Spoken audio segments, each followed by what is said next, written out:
Good afternoon, everyone. I just want to check and make sure that we are being heard in Zoom.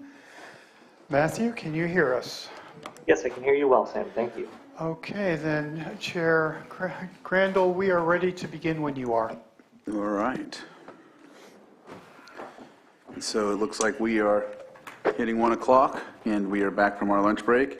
And we will move on to our item 6.7, consideration of update by the Public Works Director on the status of the 5-year pavement rehabilitation plan, and B, direction to staff for next steps in completing the plan. And with this, we have Public Works Director Scott DeLeon here with us, and he'll go ahead. I'll give the reins to him so he can move forward and give us a wonderful presentation on these roads. Wow, wonderful. Okay, you set the bar for me. I'm just going to get started. We'll start with just this. Despite the appearance to the contrary, Supervisor Sabate and I did not call each other this morning and coordinate, but just want to get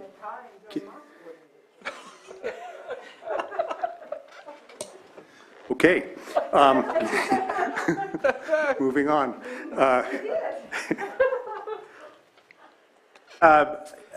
I'll tell you, I made a comment to one of my coworkers today that, I make a lot of presentations to the board, and I got to thinking about this one as I was waiting for my turn, and this is perhaps the most important presentation I've made to this board or any boards in my career as the Public Works Director, and I'm excited to be here. This is certainly something that's a long time coming, and I hope my goal is that it begins a step towards change. And some of the things you're going to get from this is this is going to be pretty expensive and proposition. We're going to do our best to accommodate all of this, and I think it's important to give you a little bit of history. The Public Works Department maintains over 600 miles of road, a couple hundred bridges and thousands of culverts, and historically we've been reactionary. We patch potholes, we respond to safety concerns, and when funding becomes available, we do pavement preservation projects or we do capital improvement projects. And again, a lot of those are grant driven, simply because the discretionary funding that we have, that we get through the gasoline tax is limited. And by the time you get done paying for all of the equipment and labor and materials and everything, we don't have a lot of money to do large-scale pavement projects. With SB1, we have seen an increase in that, and I know that's not a very popular topic, especially right now, but the bottom line is the department is receiving additional funding, and I really felt that it was time to start looking ahead and being less reactionary and start planning for the future. And so I came to your board last year, October-ish, and asked you to approve a contract with NCE Consulting Engineers. They are the preeminent pavement management firm in the state of California. They do our pavement management updates every couple of years, along with the city of Lakeport and the city of Clear Lake. And they do most of the cities and counties in the state of California. So they have a lot of history here in Lake County, and certainly a lot of experience and history with communities like ours all over the state. What they've done here is they put together a 5-year plan, and initially we had a target of a pavement condition index, and I'm going to shorten that to PCI. We had a PCI target of 70 in 5 years, and recognizing that was going to be extremely ambitious, NCE went about looking at that as the goal. They did not get too far into their study when they called and said, We really don't think that 70 in 5 years is financially attainable. They estimated the need at about 174 million to reach 70 in 5 years, and that's just not really an option. So what we did is we lowered the target to 50, which is still good. Certainly better than where we're at right now, which is hovering in the mid-30s. And the objective was to create a plan that we could develop projects for the future. One of the goals of this effort is, and it's kind of a two-prong approach, and it's something that will be coming to your board in the near future, and that is the development. I want to hire a consultant to develop plans and specs using this list to begin putting those plans and specs together for construction projects, so that we are, number one, can start the preliminary environmental work on those projects, and then also, number two, if funding sources become available, we'd be in a place to be able to jump on that and put projects out to bid. The plan that you see before you has estimates, and then the map shows projects per year.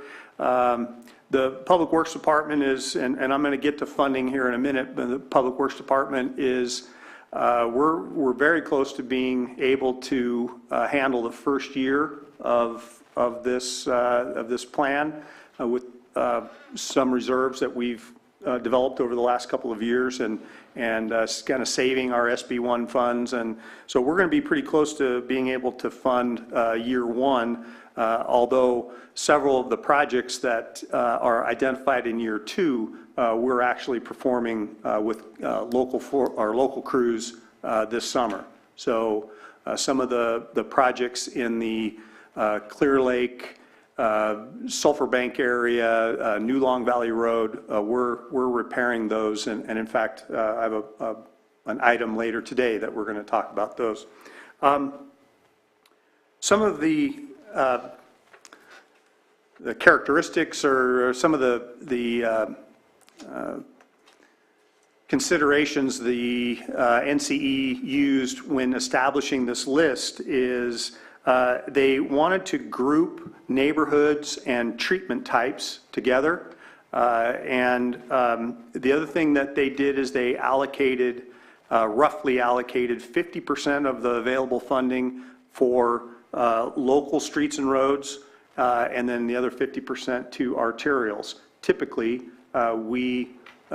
with the limited funds that we have, we focus on arterials and major collectors. And this effort, as I directed, was to include a lot of our local streets and roads. So when you see little clusters of color there, those are our communities. And you know, if you look up here in Nice and Lucerne, and we can go through these slides here in a minute.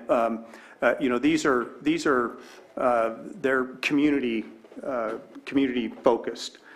So that was something that we wanted to do. The other thing that they did is they included roads that have a PCI of less than 25, which basically the roads failed.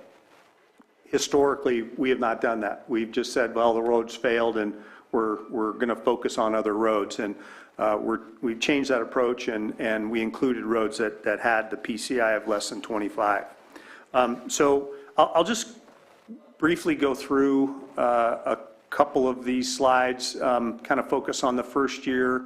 I should note that there are a number of roads in this plan that don't see a lot of traffic. We're going to probably swap a few of these out and replace them with roads that have a higher average daily traffic. And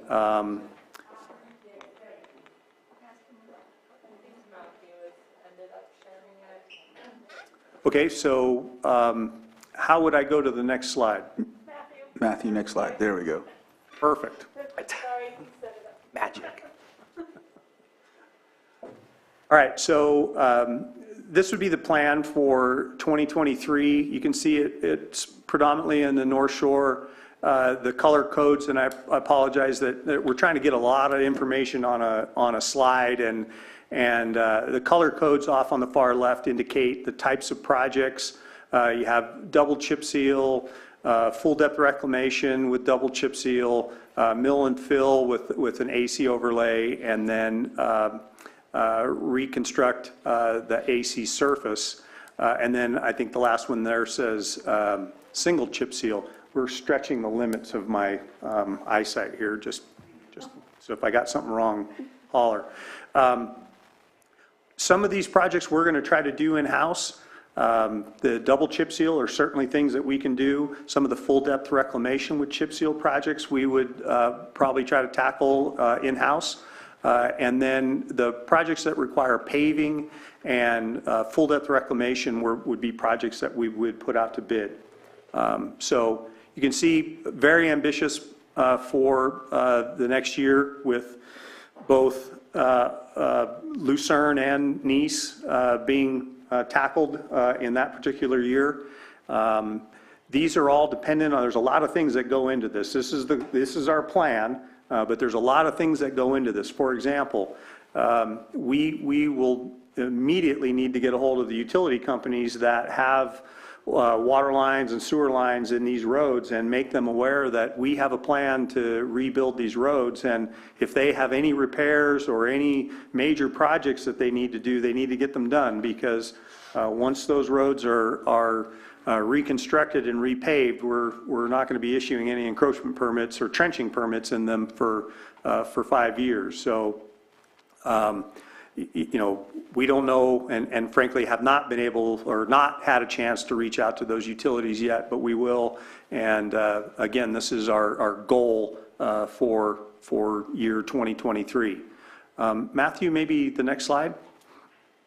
And the next series of slides are just kind of a closer in view of this would be the town of Upper Lake. And you can see there's some roads out in the Rancheria that, you know, the average daily traffic for that road is pretty small. We would do some work there, but I'm not sure we would do all of the things that they're planning on doing there. I think they are calling for full depth reclamation and chip seal. We might, you know, I know we have some issues in the community of Nice, for example, on Lakeshore. That road is in pretty bad shape and gets a lot more traffic. So we may be moving some projects around, but again, in general, this is the type of work that we would be doing. Matthew, next slide, please.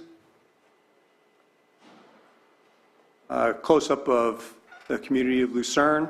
You're seeing quite a few of the roads there, and a pretty broad. It's Nice. Oh, I'm sorry, that's Nice. Thank you. Pretty broad types of projects, from full depth reclamation and repaving to some single chip seal. So again, some of the chip seal stuff we would likely do where roads are being repaved would be projects we'd put out to bid. And next slide, please. There's Lucerne. And again, a lot of the roads off of Highway 20 slated for repair. I know we have a lot of utility crossings on that road. Currently, they act as traffic calming and speed reduction, but we're going to need to work with our utility partners to make sure that they're prepared and their utilities are all in shape before we can go in there and rebuild those roads. I didn't plan on going through every slide of the draft plan. Again, there's some things that we're going to juggle, and we're going to work with the consultant to modify. I wanted to give you just kind of a high-level overview and just look at the first year that we're planning, and then answer any questions. I know funding, and perhaps we can get to that in a second, but perhaps now if you had any questions with regard to how the maps were developed, how the projects were chosen, I'll be happy to try to answer any of those. Again, the consultant focused on communities and lumping communities together and repair types. So the strategies for the roads and how they're going to be repaired were a couple of the objectives on their strategy. So anybody have any particular questions? Supervisor Sabatier? Yes, thank you so much for the 5-year plan. I know that, I believe we've had conversations, I'm not sure if those were private or if they were part of a committee, but we had talked about Cobb at one point. And I see if I'm trying to bring it up, I apologize, I don't have it right on my computer, but I believe Cobb looked like it was either year 4 or year 5. And due to the fact that Cobb has been, I'm sure that Supervisor Pyska could speak better to it, has been the longest standing after the fire disaster that has not necessarily seen a reclamation of their roads. Wondering if that might be able to be maneuvered so that it's not year 5 and that we can get that a little bit more up front. But I'm sure that I've triggered something for Supervisor Pyska to say. So later today, I have another item where we're going to talk about funding, and one of my objectives is to get some plans and specifications developed for the reconstruction of the roads on Cobb. And having those plans and specs in place is going to be, it's going to have a number of positive effects. Number one, we can get the environmental work started. We can be ready to go with those plans if a funding source becomes available. We can absolutely move things around with respect to the timing. And this is a draft, and we can certainly work with the consultant to move some things around. But I agree with you, and I understand that, and with respect to the roads on Cobb being the longest damaged roads as a result of the Valley Fire, and which is why I really would like to get a consultant on board to get those plans and specs put together for the reconstruction of those roads. Supervisor Pyska? Yeah, and actually a lot of the burned roads aren't on the map. Some of them are, but a lot of them aren't. And so that was obviously one of my questions to Scott earlier this week or yesterday. So that'll be covered on the next agenda item.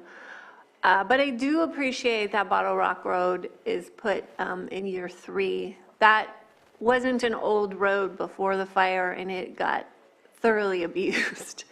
So that is an arterial road, an important arterial road. So I appreciate that that is moved up. And I know my friends in the Rivieras are going to be delighted to know that they're in year 3, I think, because that's, we get a lot of complaints from that area. So happy to see that. Some of the questions I also asked you earlier, let's see, we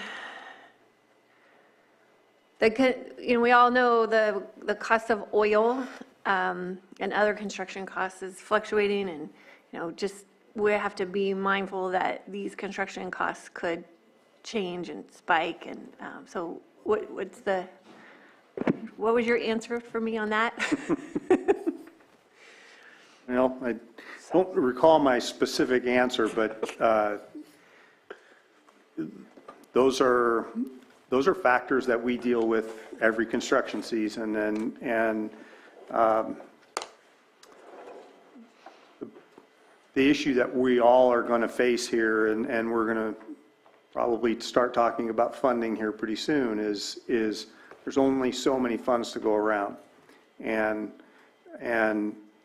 it's going to be a challenge, especially if construction costs escalate.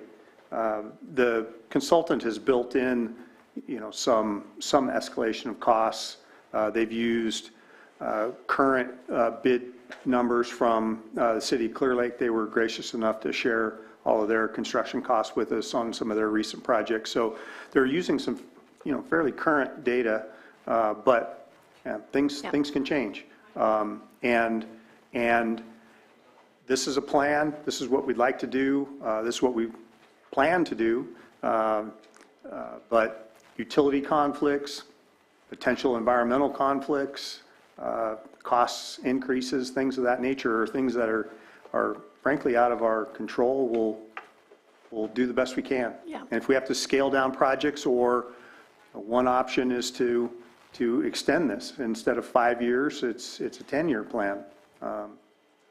That's something that needs to happen, then that's, I mean, we'd only do so much with the funding,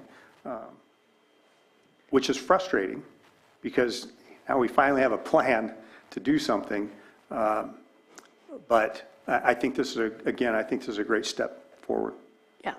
And then you mentioned utilities, and we're hearing from PG&E about undergrounding projects.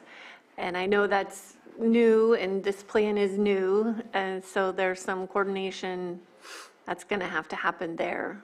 Yes, and we've had a couple of meetings already with PG&E, and the last meeting we had, their plans are still new. They're still trying to figure out what they're going to do. And so we didn't have this plan. We didn't have the draft. So we couldn't really share with them some of the things that we wanted to do, and vice versa, as they're still developing their stuff. So I think as we move forward, as they develop more information, as we can certainly share this plan with them and say, this is, you know, this is where things are headed. We've asked them to please work with us. I don't want to get in a situation where we've rebuilt a road and now they want to do and the project they want to do is a very worthwhile project, but I don't want to get into that situation. I really want to try to coordinate and work those things out and get those things done, get those undergrounding projects done first. Yeah, and collaborating and coordinating is so much easier when both sides have a set of plans, and we can move, shift things around if we have to make sure that we're not going to get into a situation where we regret. But then there's also the potential of the full circle work, and I know that this is year 3 and 4 in that area, and we're looking at our feasibility study now for full circle, and if we're looking at a 5-year moratorium on that pavement, there could be some potential issues there, but you had some thoughts? I did. I had some thoughts on that. You know, in the design of the full circle project, if they could utilize the shoulder and not be in the pavement, that could work. And then any crossings, they could directionally bore those instead of digging across the road. So there are some construction techniques that they could use to either eliminate or certainly minimize impacts to the pavement. Alternatively, you know, if they, I mean, that's going to be a big project, and it's going to be an expensive project, and they could just plan on doing pavement rehabilitation when they're done. And they could factor that into the cost of the project, and any roads that had been rebuilt, if they needed to get into those, they could just plan on rebuilding that. Yeah, those are my questions. Thank you. Supervisor Simon? Yeah, you know, obviously, you know, having a vision is always the most important thing. So, you know, appreciate the working through the whole process, the 170 million, but at least you get to focus on it. So when we're going and we're working as, you know, our federal partners, state partners, hey, here's our budget, this is what we're looking to do over the next few years. So that helps us out big time, at least in the conversation aspect of things. Obviously, South County, District 1, you know, Valley Fire, you know, tore through there too, you know, destroyed basically the entire community of Anderson Springs, burned all through Middletown, hundreds of homes, you know, and the roads are in well, you guys are down there probably patching holes today, like you said, throughout the entire town. And then obviously Southtown, East Road, West Road, Hildebrand, all through there are in pretty bad shape. Probably in your levels is failed. You know, I was just on there yesterday, driving around, looking at them, just checking on some of the things. So, you know, just looking at those opportunities too, you know, as we go forward. not going to jockey for position when things happen. I know you got projects, you did Harbin last year, the double chip seal, which really changed that environment down there on that road by the high school.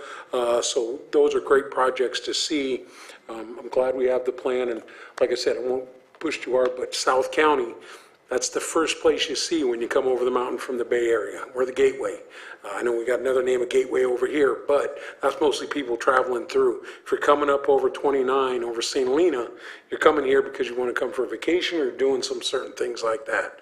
And as soon as you get off that road, and right there by the RV park, you take a left into Old Maribel Road or anywhere like that, you immediately see that the roads are in really bad shape. So anyway, always focusing on that. I'm always coming from a marketing side. You know, you got to pull over to take a phone call or something there. You're going to be in a pretty bad place. And if you're thinking about moving here or starting a business here, that's kind of some of the first impressions we get. So, you know, always want to be thinking about that stuff. And a lot of work to do. But I'm glad we have a number, because we've sat and had many conversations how we get to that number. I think the initial conversation was 50 million. Obviously, it's way above that and almost triple or quadruple what you were thinking. So appreciate the conversations. We'll see how it works through here. And I know we have another item down the road that'll help us move things forward. So South County, obviously, could really use some help. And that includes Cobb, obviously, as we're up there. I was up there in your area looking at some other projects and other stuff, and yeah, in a real bad position.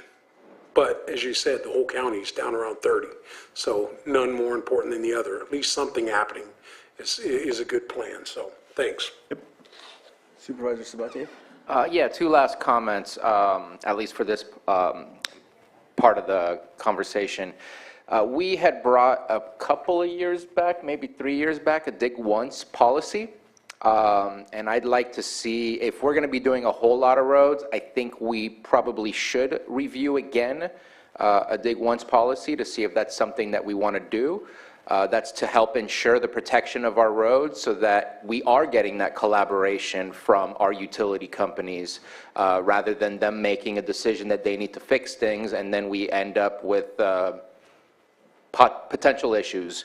So I'd love to see if the board would be interested in revisiting that, and so we'll have that discussion later. The other one is, and I just spoke to you about this, I know that I've heard Supervisor Simon, and I'm sure that there's many others. I've heard from Fire Chief Cepeda, the need for safety for roads during fires where the egress and ingress is very limited. And I know that that just adds more dollar signs into the whole equation, but I'd love to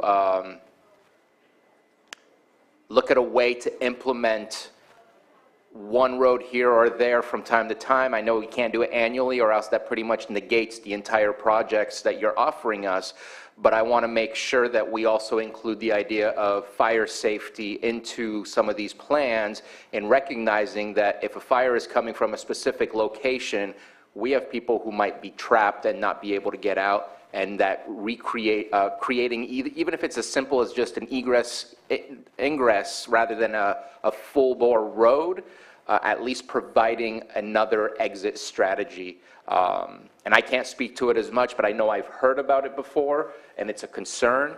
And I don't know how it would be implemented into this plan, but it's just something I feel I need to mention because it's still an issue. We're still going to have fires, and I think part of infrastructure rebuild and maintenance is also to create a safety corridor for people to be able to utilize in order to get out of harrowing situations.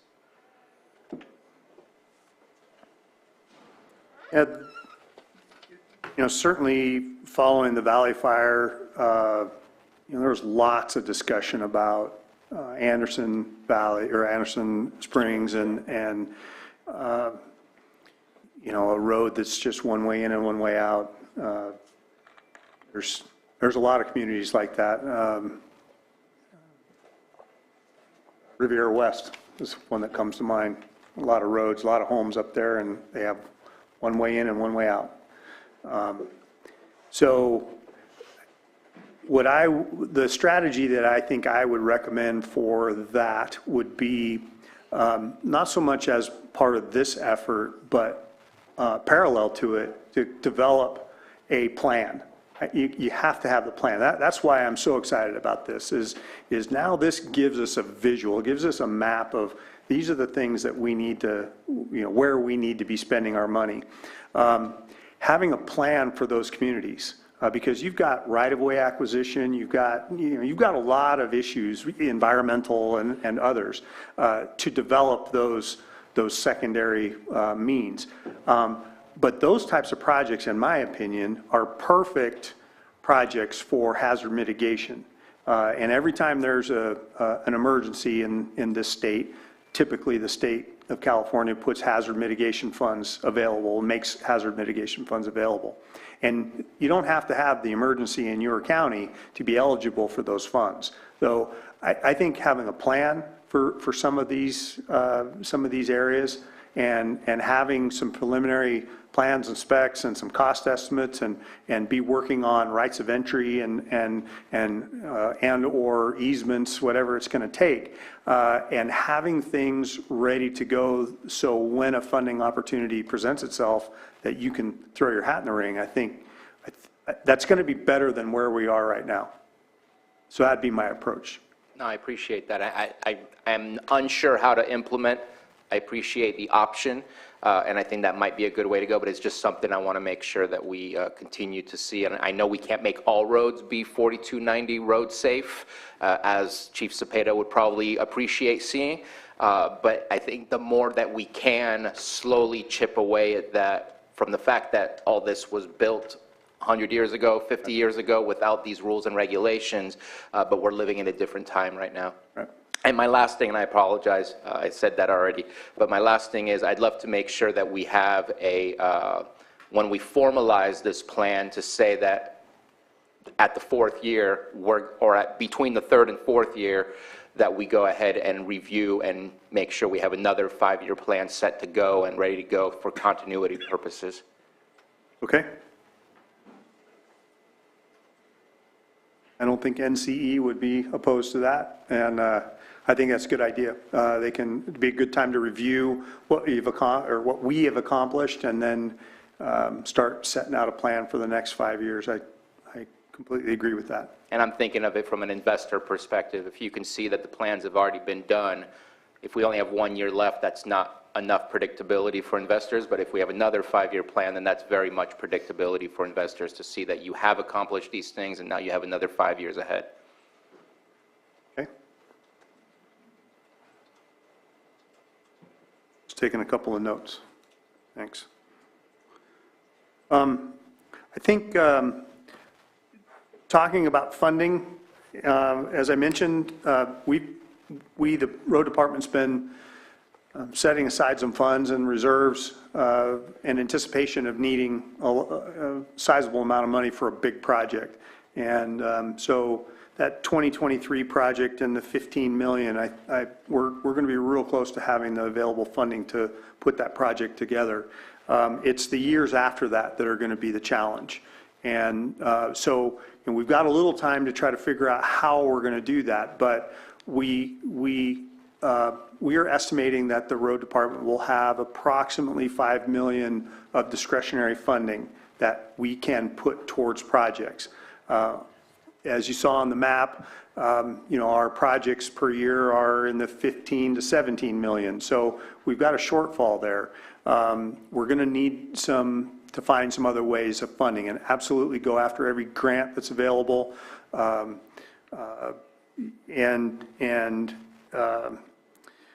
Talked with some folks in admin and our auditor controller, and they're saying that there are some capital improvement type funding programs available, and so we're going to be working with them to see what's available, and if that 5 million a year is something that we could be leveraging to pay back and pay back a loan, for example. That's in order to get a big chunk of money up front to do several years of projects. That's an option, and we'll certainly be looking at that.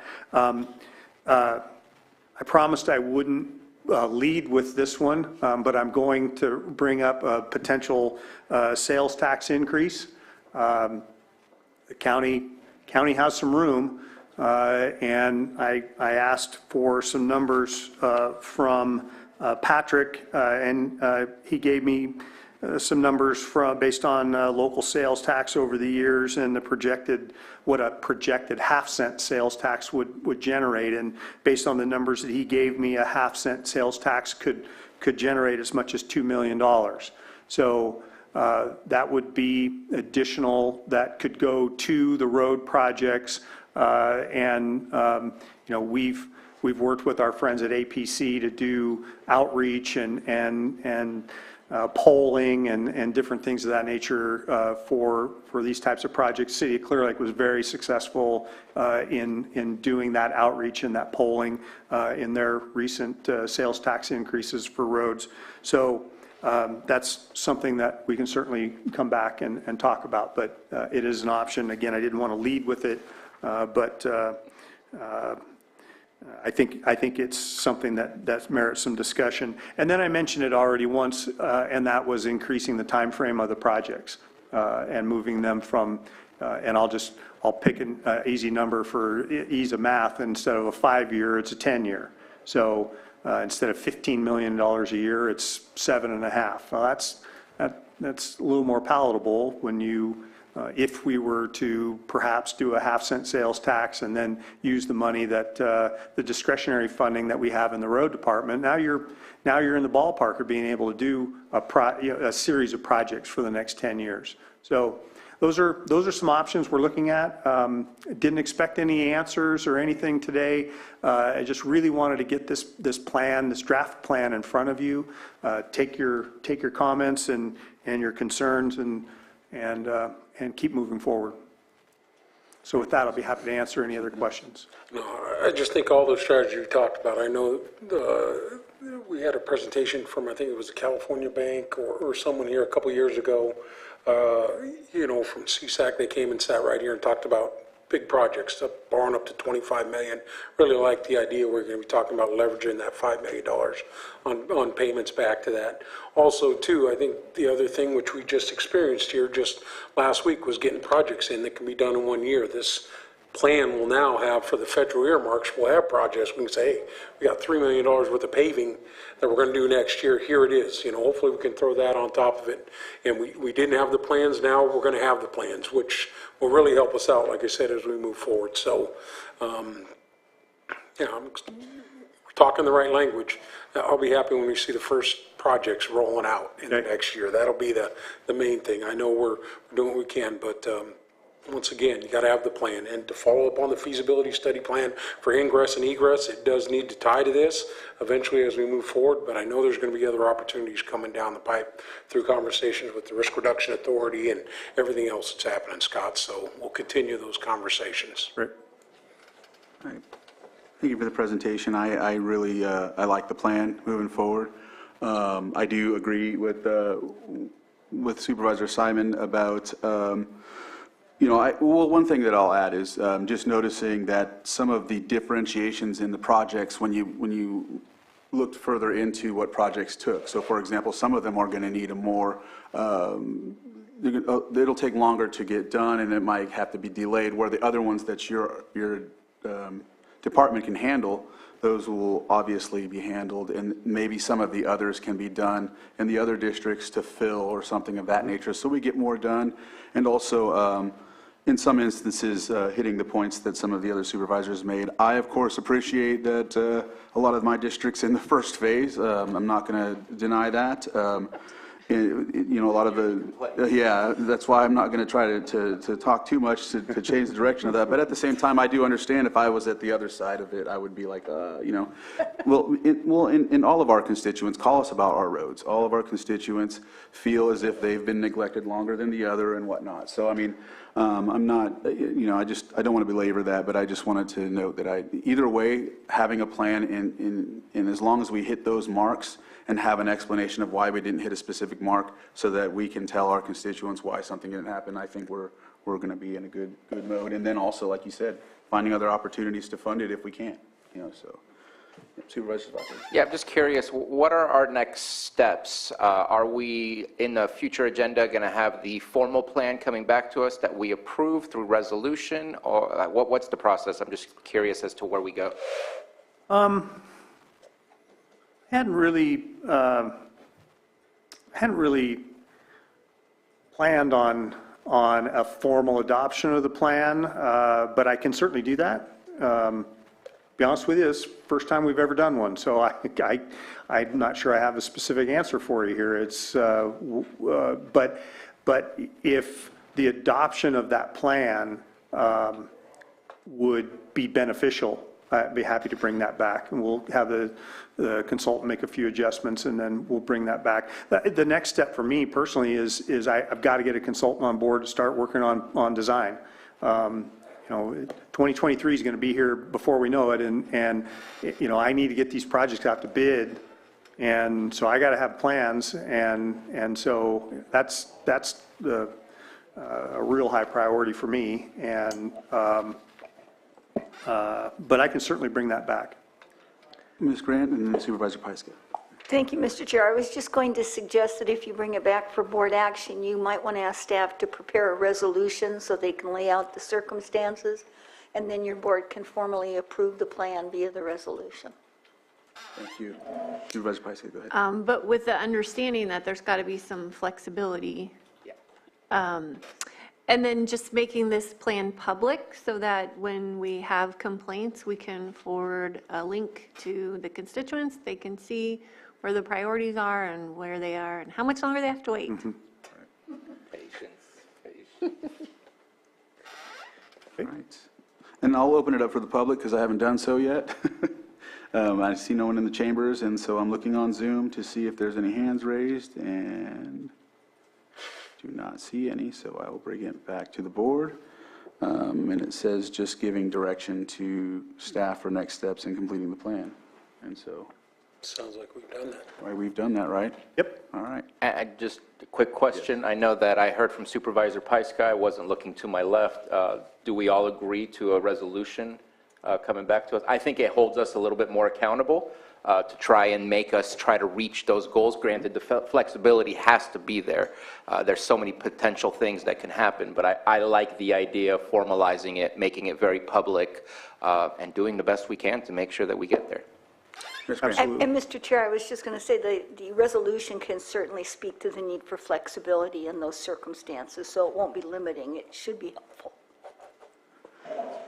All right. Completely. Thank you for that suggestion, Eddie. That's great.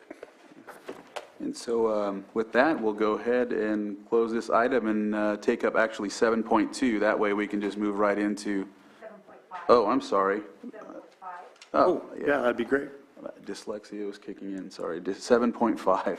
And then we'll have 6.8 after that, Mr. Chair. I'll just make sure people are ready to roll if Thank you. that is your preference. So 7.5 is a consideration of use of PG&E settlement funds for various road projects and authorize the Public Works Department to include appropriations in the FY 22-23 budget. And this is also, we'll give the floor to you two.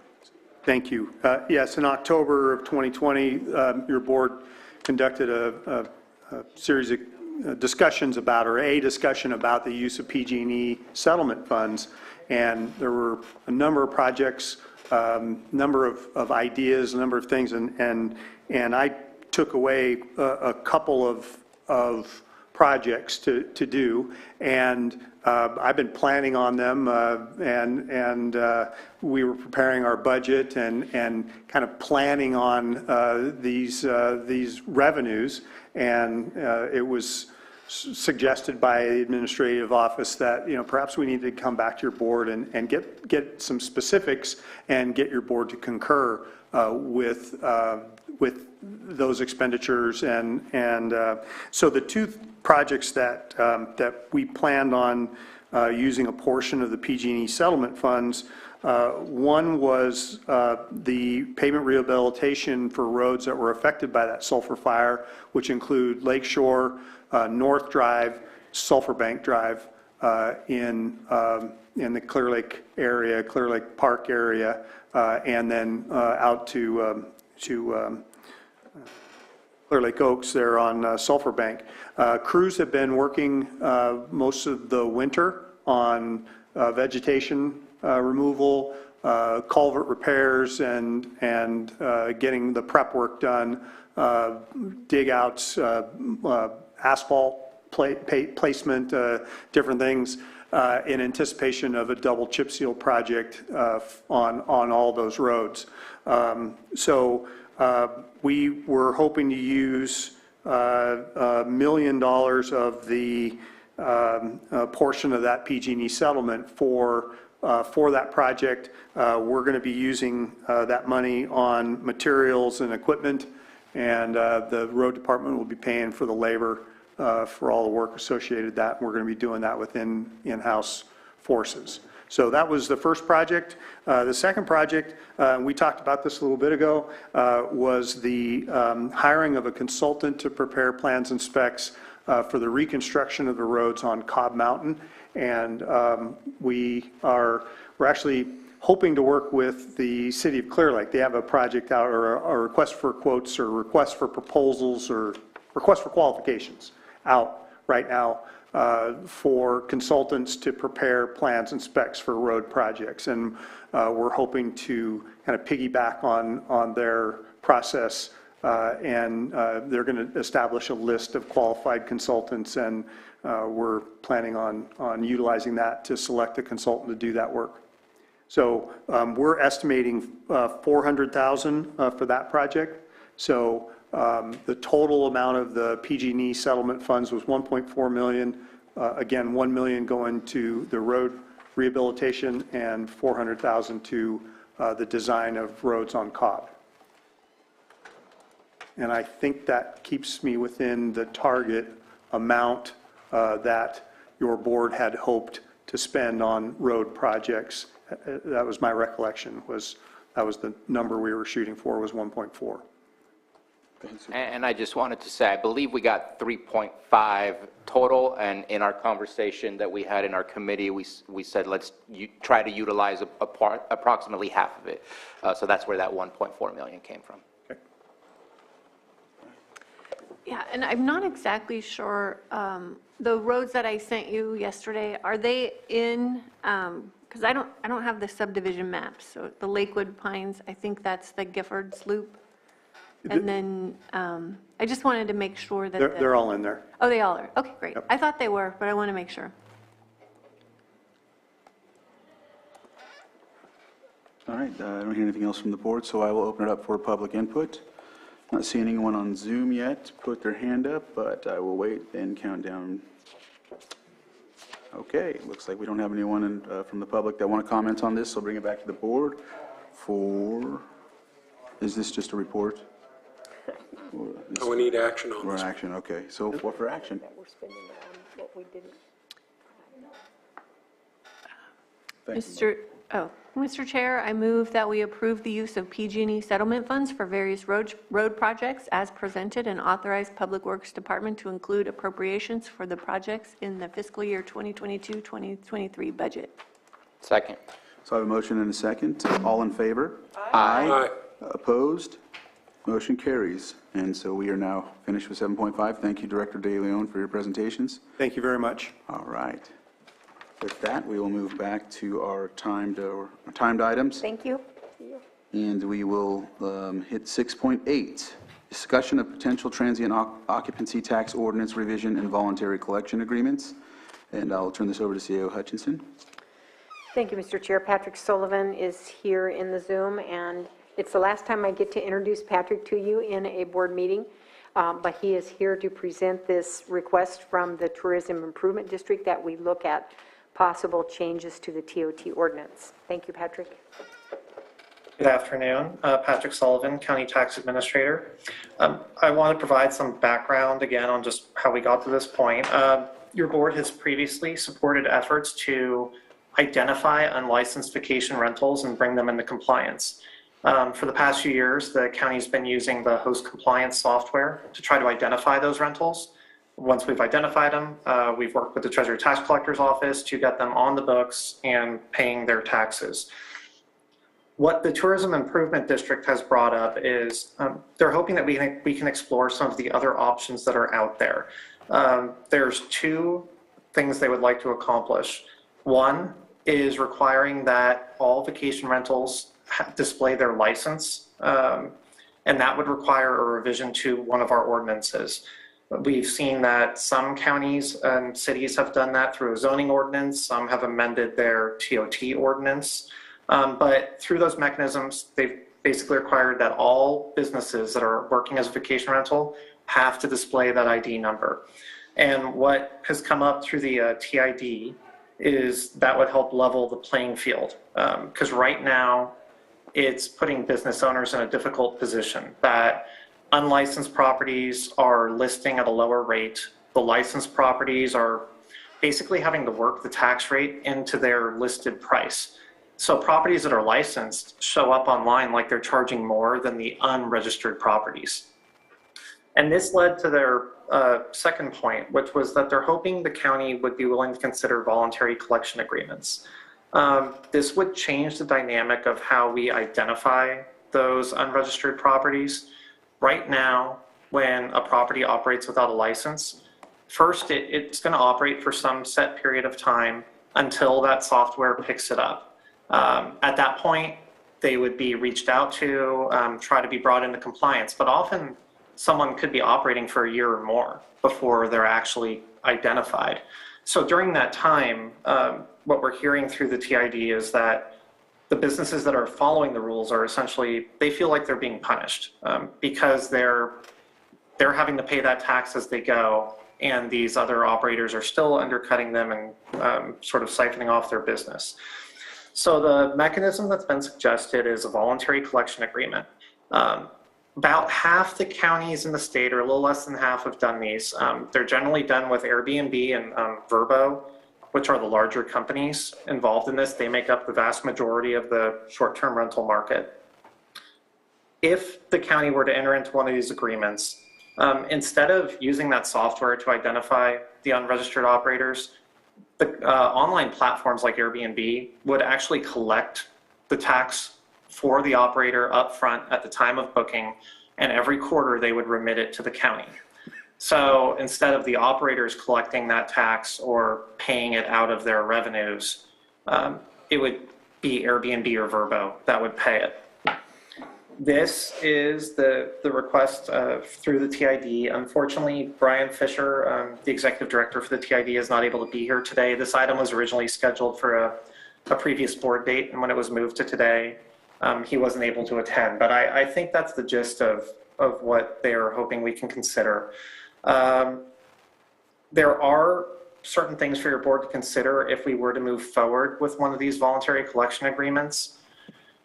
One of the drawbacks that's been weighed in all the jurisdictions that look at them is you're often forced to give up some of your rights. There's certain concessions the counties have had to make, and the ability to audit and the identification of anonymous data,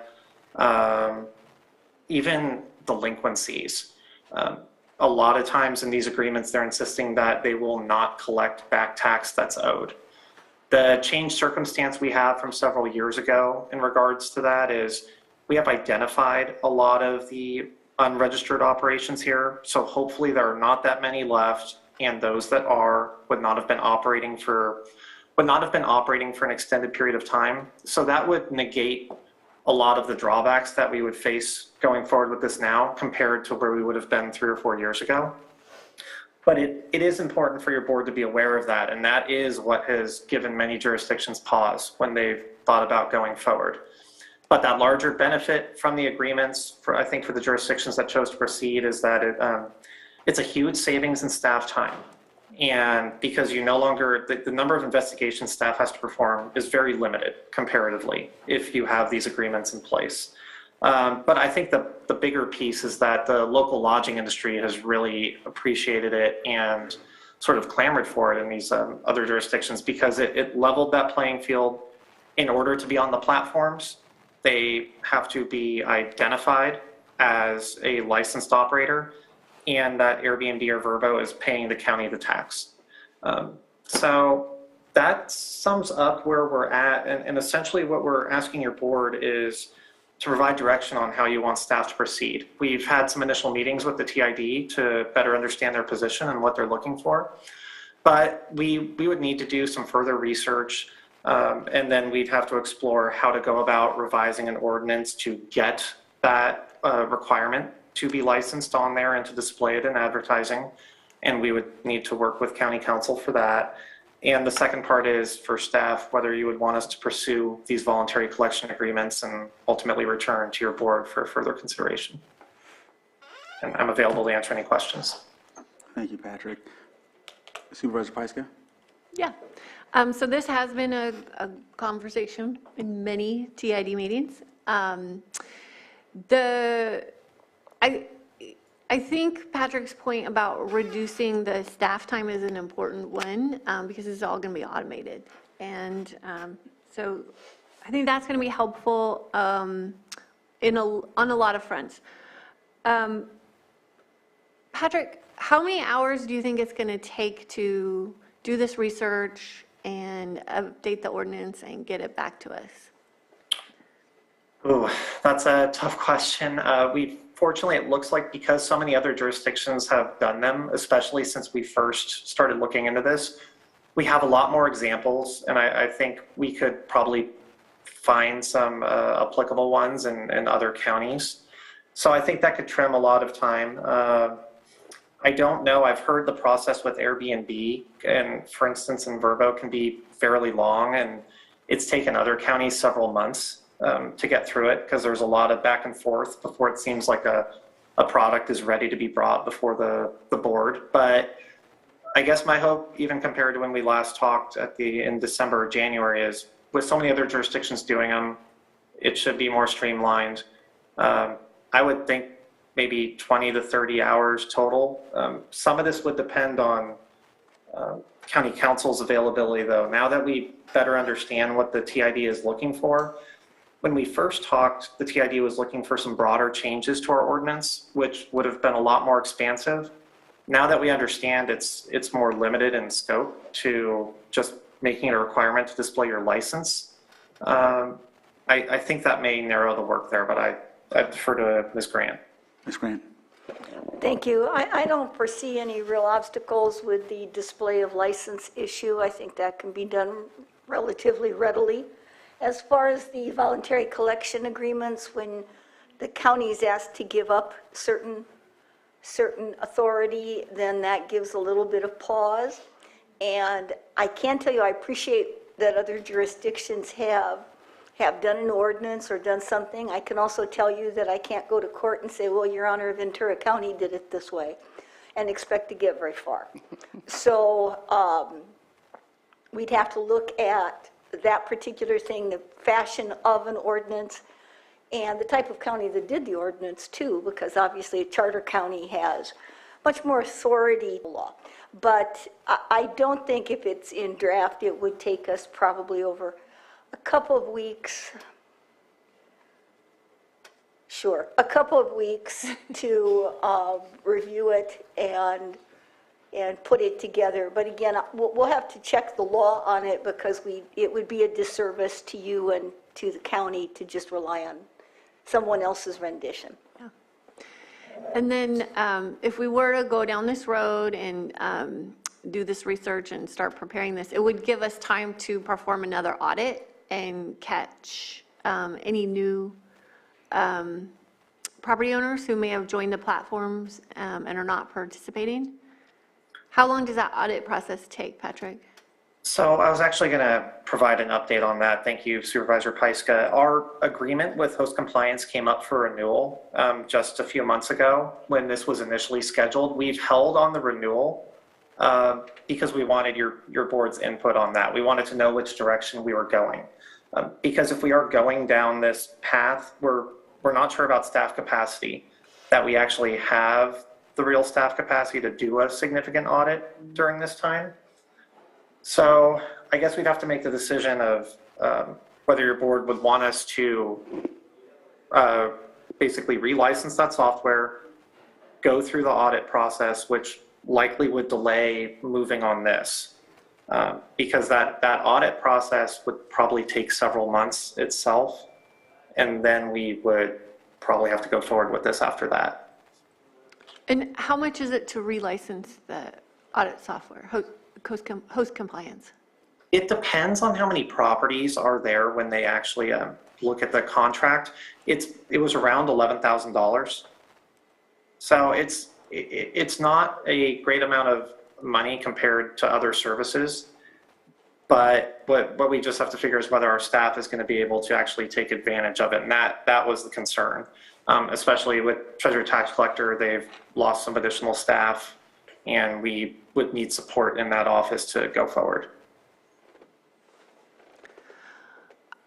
I think it would be important to do one last audit because we can't go after any back taxes if we were to make this revision to the ordinance. So I would feel comfortable doing that, but I don't know how all of you feel. I guess my question would be, when was the last time that we did the audit? 2020, 2000. So we've done a few rounds over the last, let's see, about 2.5 years. And I think we closed out everything that we were working on last summer. So there could be operations that have been up for a year or I guess potentially more. There's also the issue of people take listings on and off. And there's efforts made to evade this software. People have a better understanding of how it works. So I don't know that there's any way we'll really know if we got everyone, but certainly every time we do one of these sweeps, we're going to pick up more of the unregistered operations. And we have a lot of new vacation rentals since in the last year and last 2 years. So I'm just wondering how many new operators we have.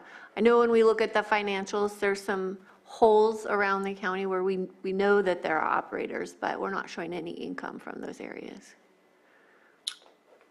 So that software can help identify some of those. It is time consuming because especially as people change their listings, sometimes what appears to be an unregistered operation, we do actually have on the books, but the name has changed. So without essentially going through that audit process, I don't know that we could effectively answer what's out there right now. It would take some work to get those numbers.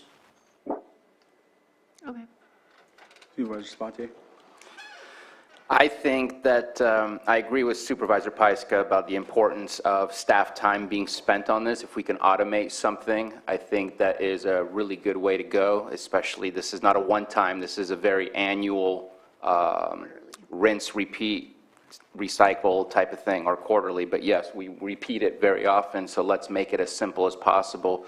I have a couple questions. One is I'd be very interested if we give direction to yes, let's go ahead and do a revision so that we can make those things possible. I'm very interested in knowing what is our Airbnb look like in comparison to the last 2 or 3 years. I think that's an important number to look at as we're dealing with housing crisis here in Lake County. How many houses are being shut down and only used as Airbnb versus not? And it's not to say that we would go in any specific direction, but just to at least have a level of understanding of what are our houses being used for, because our housing stock is not growing at a rapid pace.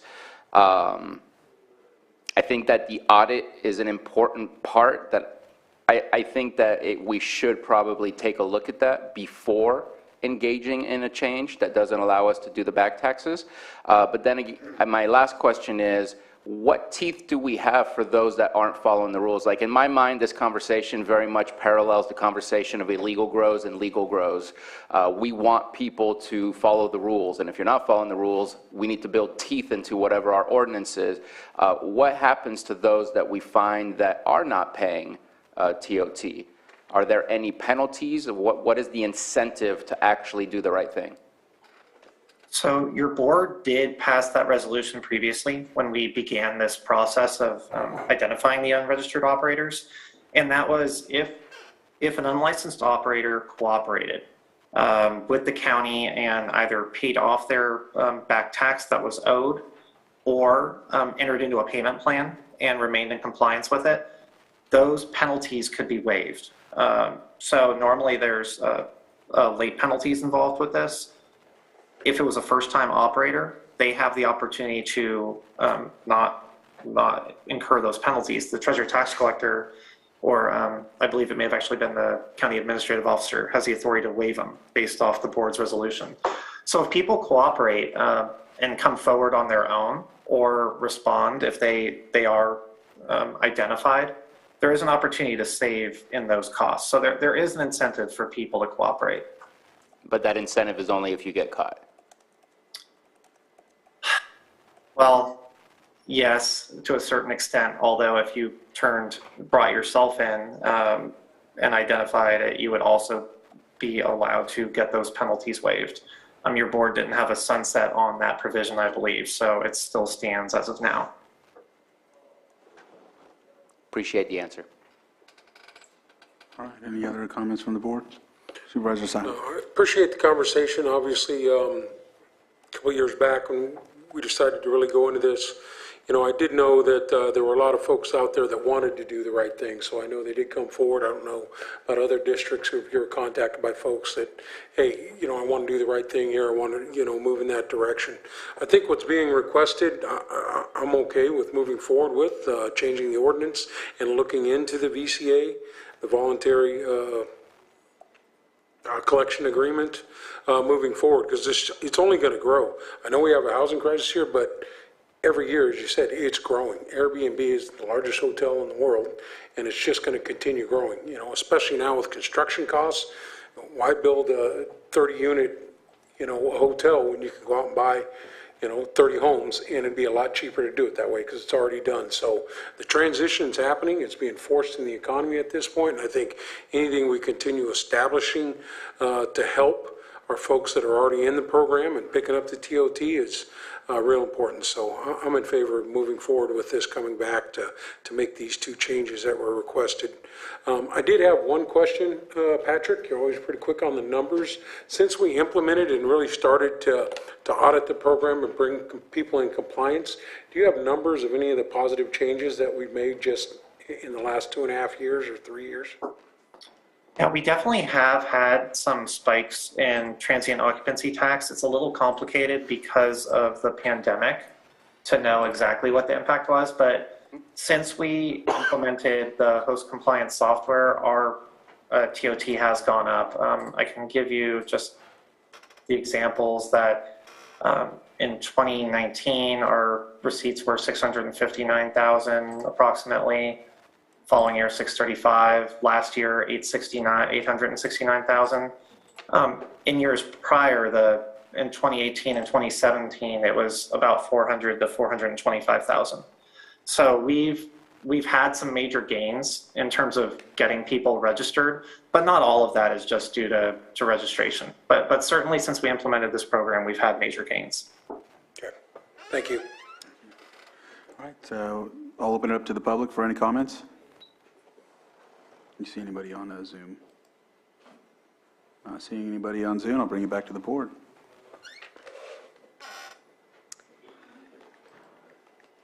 This direction?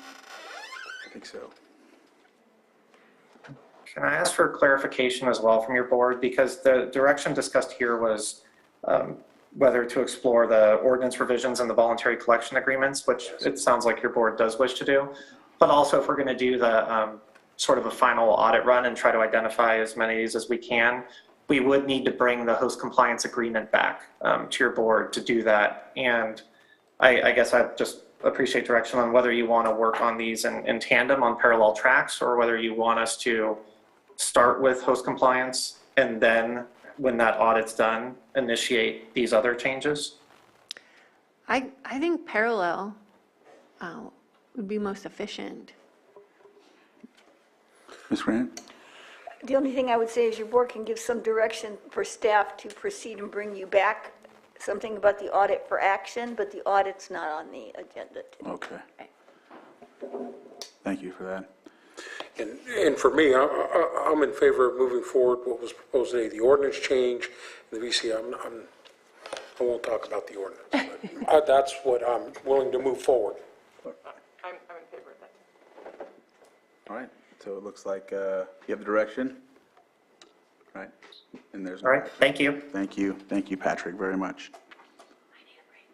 Okay, with that, we will take a 5-minute break and come back and address 6.9. My computer froze.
Second, Sam. Okay. Stretching. Is this thing upside down? No, it's not. It's so weird. I just hope it's not yet. That's not the one. It's not the one you're going to break.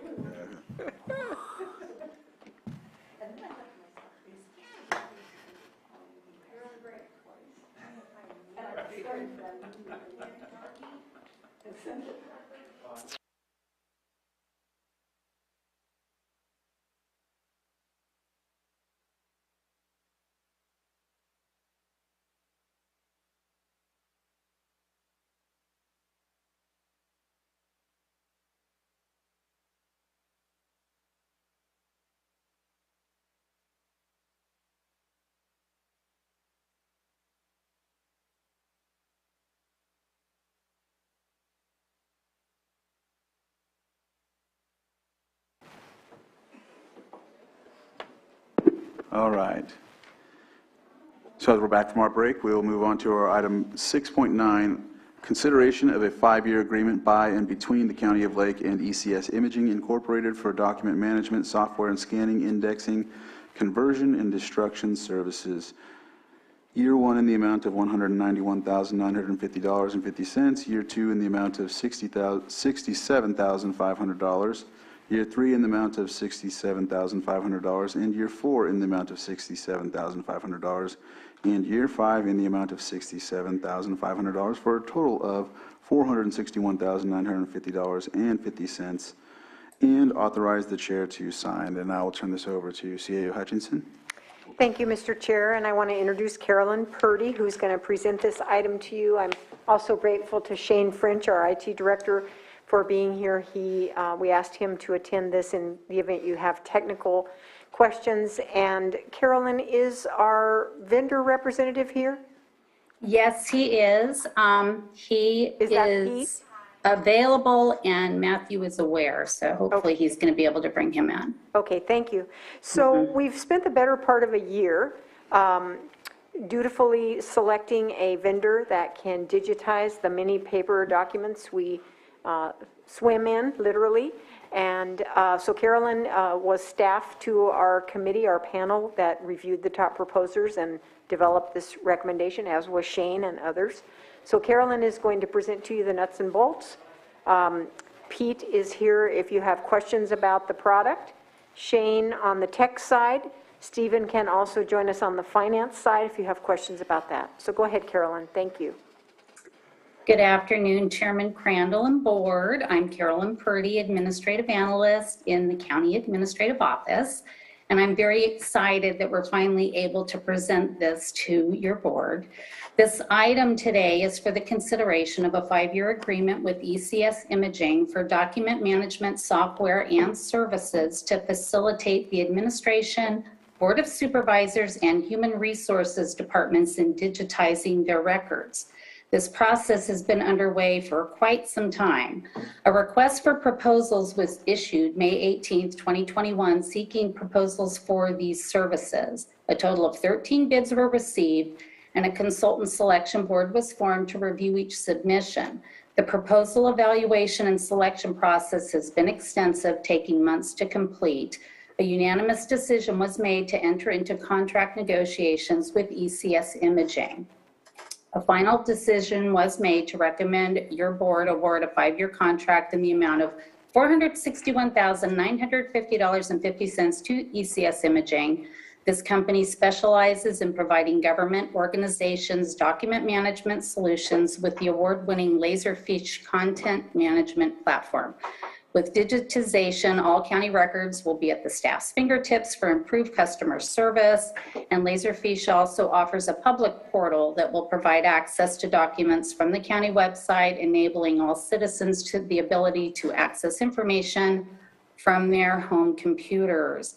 So with that, we have Pete, the Vice President of ECS Imaging, here. If you have any questions for him about the product, we really like it and think it's just going to be a big asset for our departments to be able to utilize their services. So what is being recommended to you today is the product that would support the digitization of your board's records, the administrative office records, and the human resources department records.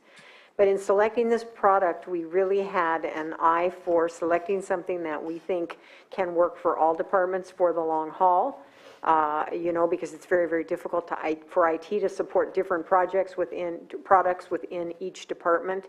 So the hope really is that we'll pave the way for other departments to follow. I know your board is aware of how many of our offices are just up to their eyeballs in paper records, and it's difficult to even find room for staff in some offices because of the extent of paper. So we're pretty excited about this possibility. Pete, did you want to say anything?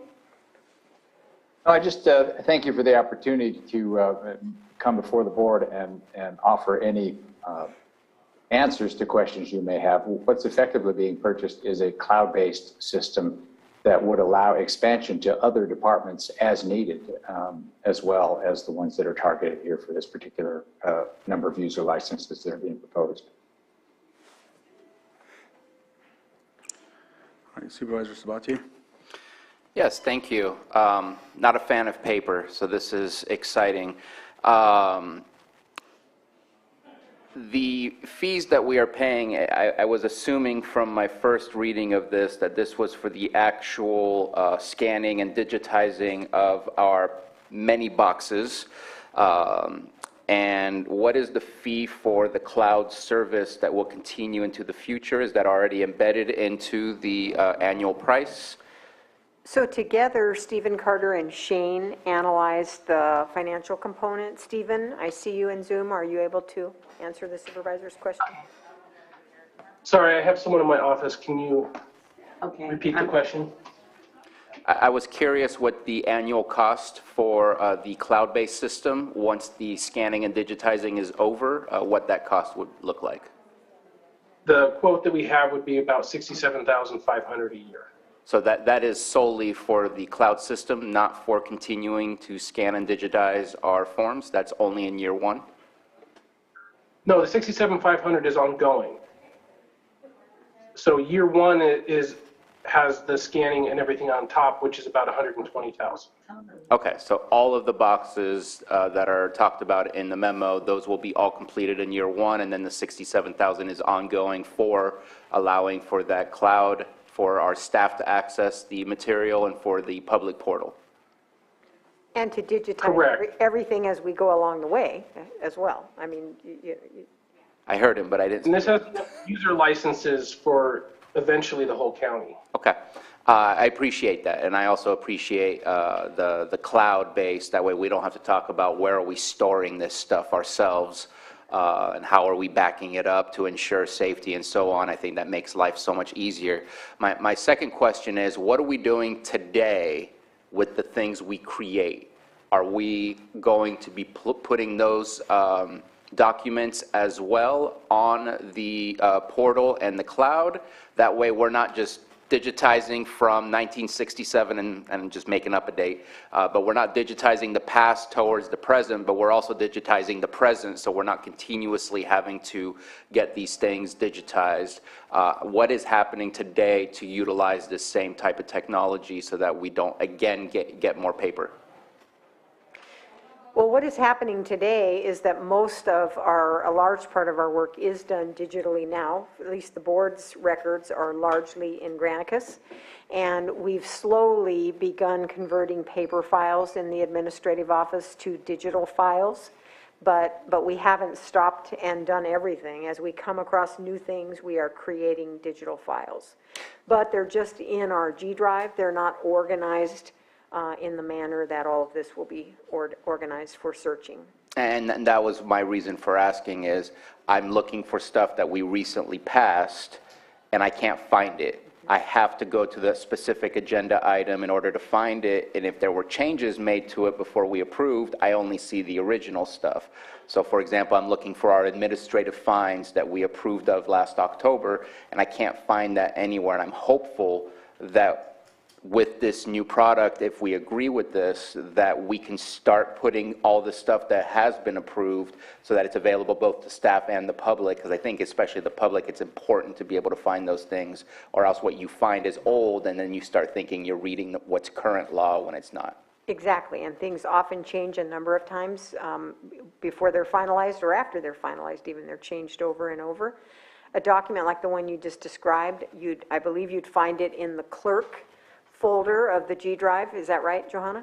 But if you're a member of the public, no, where would you find that? Well, that's where you would find it, our office. Yeah. Yes, that's what I was going to go on to say. It's not accessible to anybody outside the county network, and in fact, our office within the county network. So what we propose to do is really get it all out there.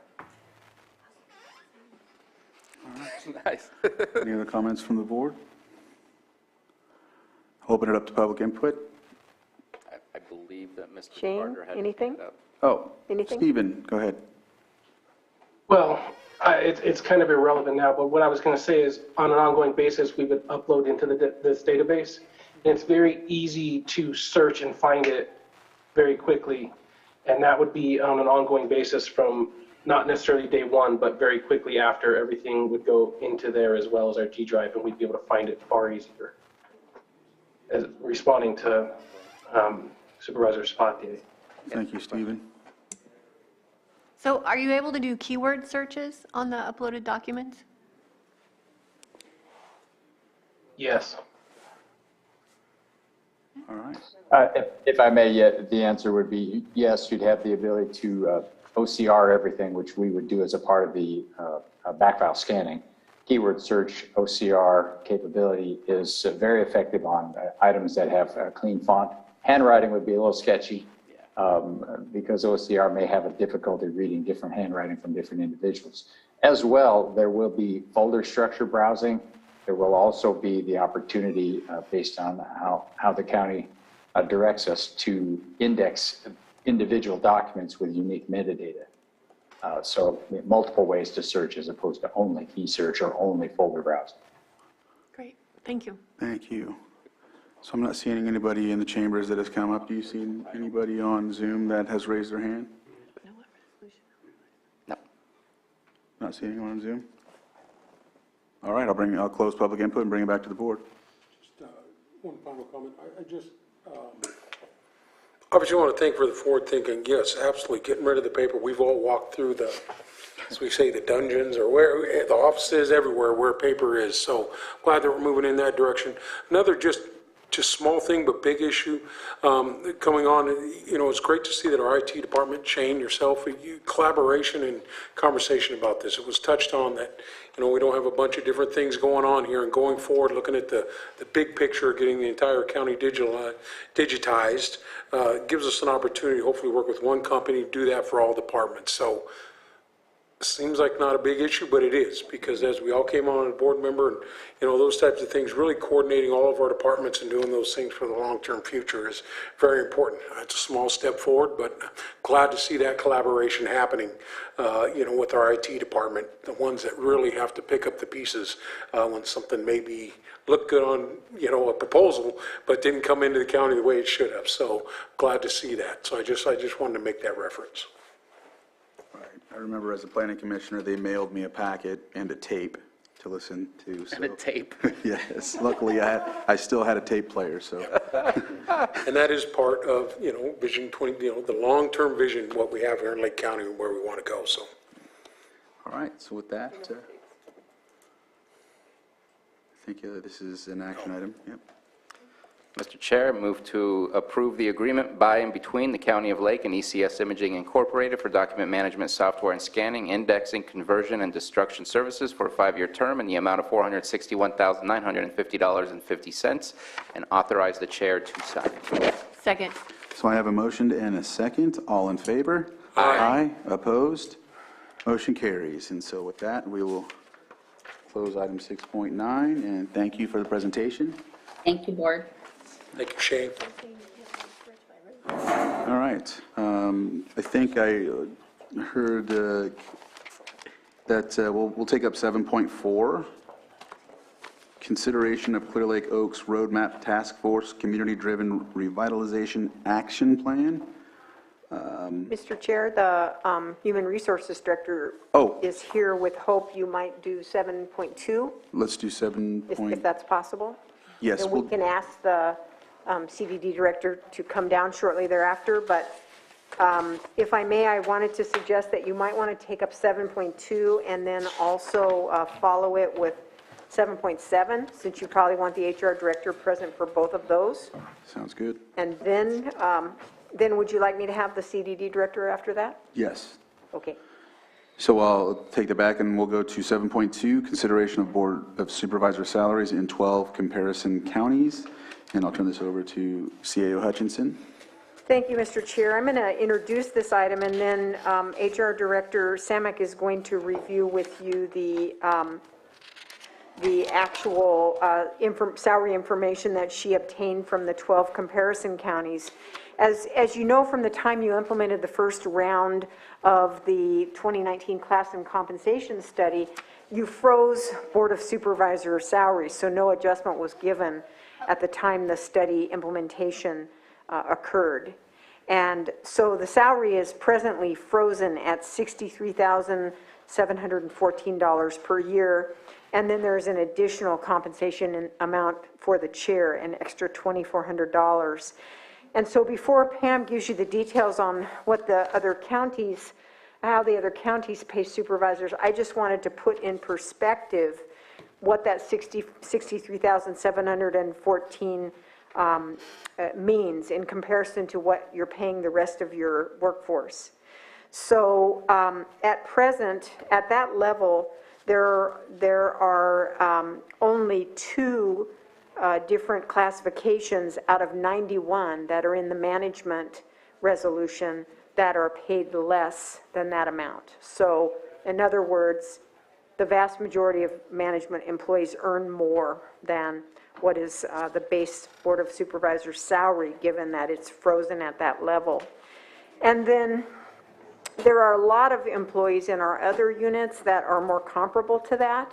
And typically, the people that earn at that rate are generally people that supervise other people, various kinds of analysts, a whole host of different analysts and such, and then various coordinator positions.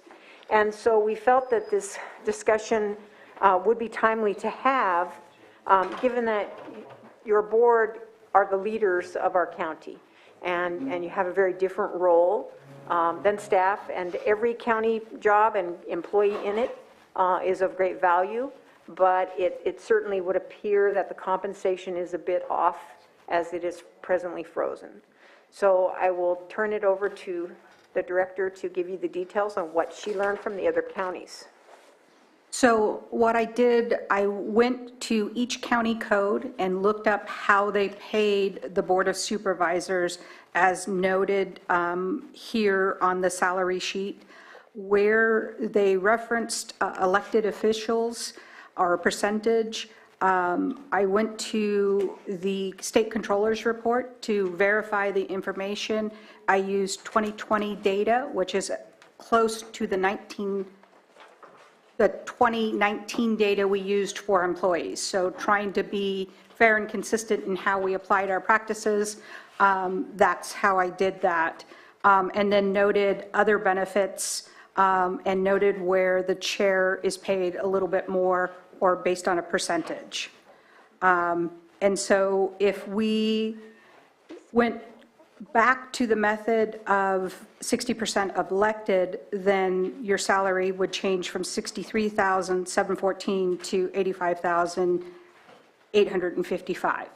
And you can see how that relates to the other counties and where specifically they noted that it's based on a 40-hour work week. I noted that in the notes section just as a point of reference.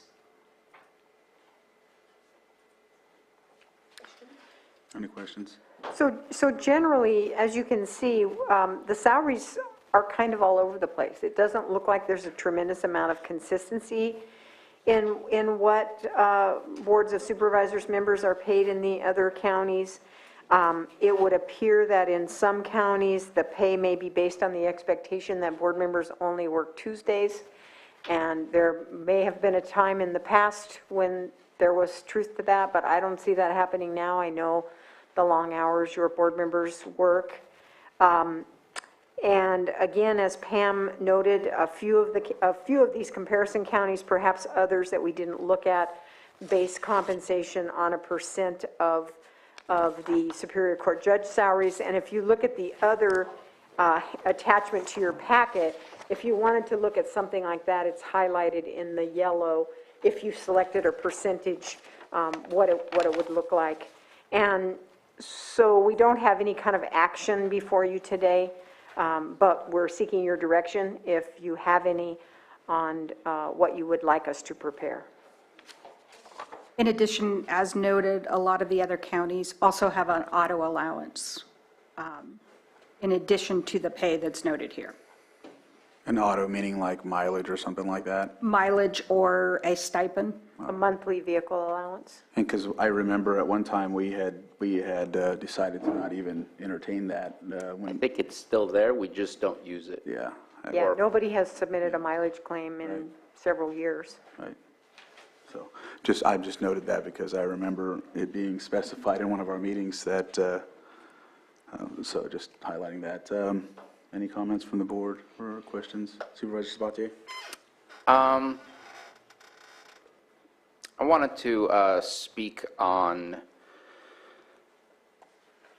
if we agree to take a look and move forward with some salary increases. I was having a conversation with CAO Hutchinson and also Director Samick, and they sent me something from LA, and it wasn't anything of, it wasn't an innovative thing, but I feel like it's a good idea to follow what they did. They have Board of Supervisors responsibilities. Of course, we can't, there's no consequences for not taking on those responsibilities, but we don't have any documentation that says what our responsibilities are. We have a process and procedures on how we do things, but I think it's not a bad idea, especially if we do this, to basically say this is what's expected of somebody in these seats and these positions, because we know from past history that that's not always the case, that we can get somebody who just shows up on Tuesday, says yes or no, has not read anything, and goes back home, and there's no difference in how they're being treated financially for that work level that they've done. And so I think that having some sort of document like that to kind of set an expectation or a standard, I think would be great. Again, this came from LA County. I appreciated the sharing of that. And it really had nothing of you shall. It's just the simple things that we expect of one another here on this dais. And it's to ensure a level of standard for the future, is basically what I think it would be for, and if we agree to doing that. And even if we don't agree to the raises, I still think it's a good idea. I do want to talk about the chair. I just recently experienced the chair, and I'm sure that others who have had that experience as well can chime in.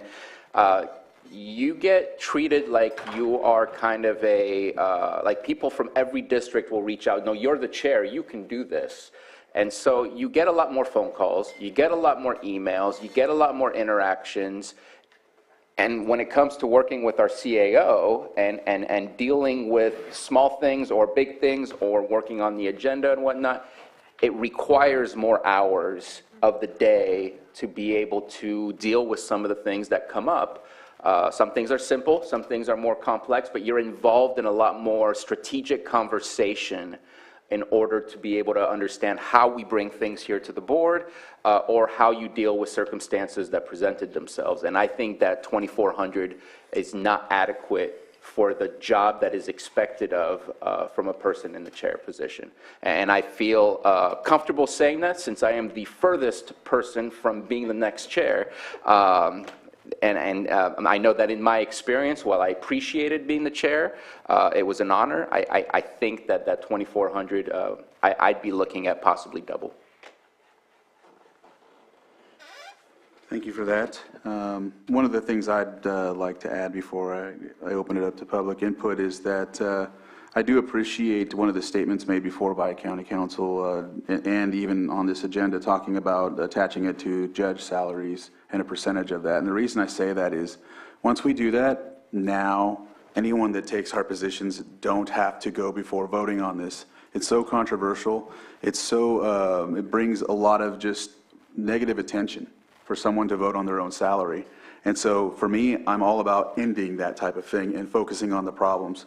And so whatever decision we make, that's the one I favor the most. I'm fine with what Supervisor Sabatier said about the chair, but I also have talked about another thing before, and it was like taboo. I talked about staff, in situations where we're, in my district, for example, we all get a lot of calls. And if there's like an element that doesn't want to see the supervisors get a raise, which I'm willing to, do that again, but let me get a staff member or something attached to us or something, or even just the chair. I don't know. That way, because that person is expected to do a lot more. I'm just throwing out other ideas because I know that this is such a controversial issue, and so I just wanted to highlight those other options and discussions or whatever, so. And with that, any other comments, Supervisor Pyska? Well, I'd like to see what you were supplied from LA County, because those were my thoughts as well. I feel like I am only on my second year, but after spending a lot of years watching how the board interacts, I feel like there's been a lot of growth and participation of the board members and what they do. And I'd like to see some expectation that it is a full-time job, so that anybody considering going into this has that clear understanding of what we're all going to expect from each other.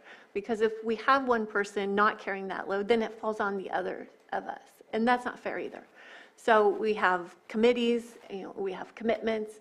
I would really like to see that clearly laid out for us to sign up for, and also for anybody that's considering stepping into this role, they really truly understand what the responsibility is going to be. And I think at some point, as we grow and as our workloads grow, we will need to consider staff. I don't know if we're quite there yet. I feel like we're, I mean, we work a lot. All of us really work a lot, and we're able to handle it. But I think as our county grows and as we grow, that's going to be the next step that we will have to consider some time down the road. My only comment to that was if we don't want to entertain a raise, then let's get a staff member and pay someone else to help us with some of the things. That's all. I wasn't saying we need that, and I'm just throwing options out to. Oh, yeah, and I completely appreciate that because, yeah, you're right. It's either we, yeah. Yeah. It's got to go somewhere. Yeah. Vice Chair Scott. And I would definitely agree that in the last 5 years, our workload is definitely different than now than it was 5 years ago. I think, 6 years ago, you could come in here as somebody that was retired and was just looking for something to do. But now with our committee assignments and everything that we're expected to do, it is definitely has turned into from a part-time to a full-time position. And I think I like the idea of having, what we should be doing. I know I heard many times when I got into the seat that they were excited to see a supervisor at committee meetings because one hadn't been there for years. And, we signed up for these committees. We should be expected to show up to these committees and do our job. So I would love to see some sort of document that lays out, this is what we're expecting for you to do. Because it does. If one supervisor doesn't do the work, it does trickle down onto the other ones.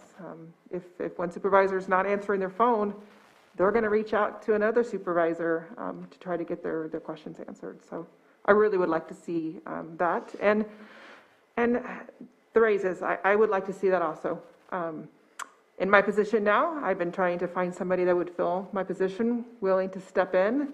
And the qualified people I found that could do this job are unwilling to do that because of the pay. They'd be taking a pay cut to be able to get into this position. And I'll just add to that, we have 2 members who are running unopposed. And why is that? I'm not trying to change that. I'm just saying we have a healthy democracy, and it would be healthy to have opponents. Yeah. And clearly, anybody that's, qualified and they have a better job than this.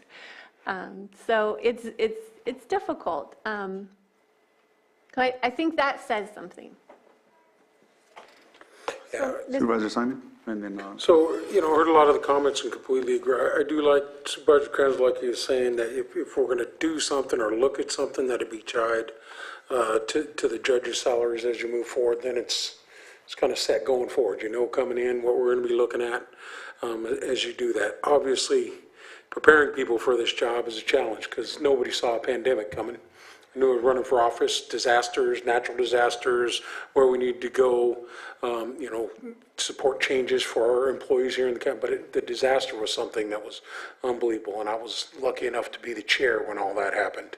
And, it's a real challenge. So I like the conversations that have been had. If there's not a raise, and we talk about increasing the amount for the chair as it goes through, because I've been able to go through it.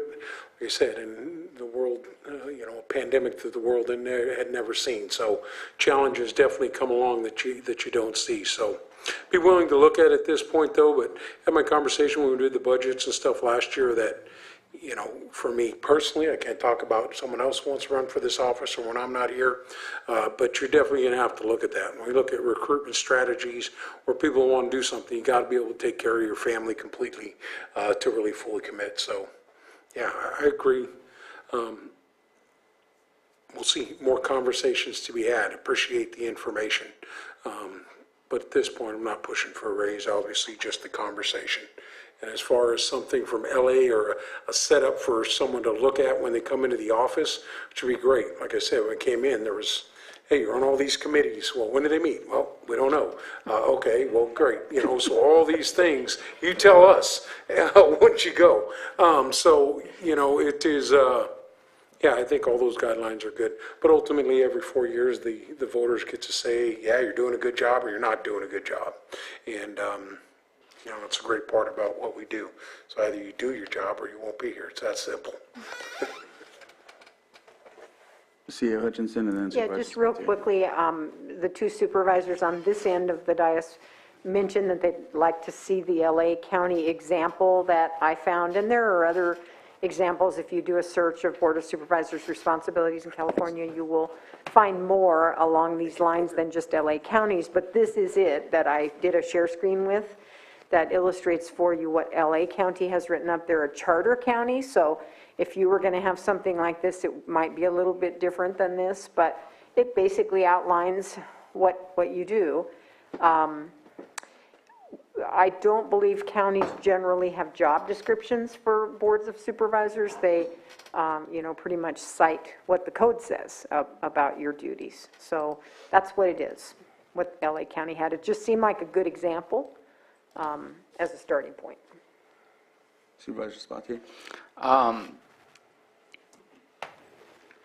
I just wanted to mention I know that Supervisor Scott was talking about making it to committees and others have to pull the weight if you don't. And I think it's even worse than that. I think that if you don't go to committees, you miss out on a lot of good information that you can hand out to your colleagues. I think that some decisions are made that if you're not there, it might not be the decision that your colleagues were hoping that you would make. And so I think that we're being asked to do things, not just to do things, we're being asked to do things because there's importance behind what we're doing. So I think it's very important to, at the very least, show up, right?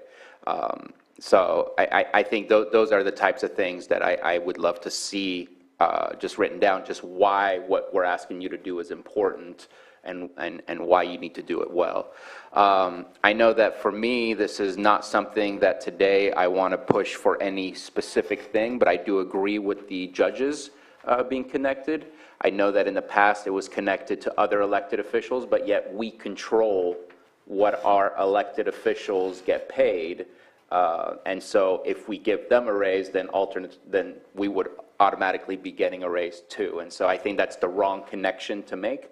I'd like to separate it as much as possible. So I agree that if we do make a change, that it would be connected to the judges, and that no decision needs to be made until we know that we have a balanced budget. I know that for mid-year, we borrowed quite a bit already from our cannabis taxes in order to ensure that the increases in our salaries were taken care of. I have no idea what that looks like currently for our budget, and I want to make sure that everything is covered before we start taking a look at this. So reviewing this again during the budget time, I think would be the appropriate time. I'll open it up for public input. Does anybody in the chambers want to say anything, or if there's anyone on Zoom? No hands.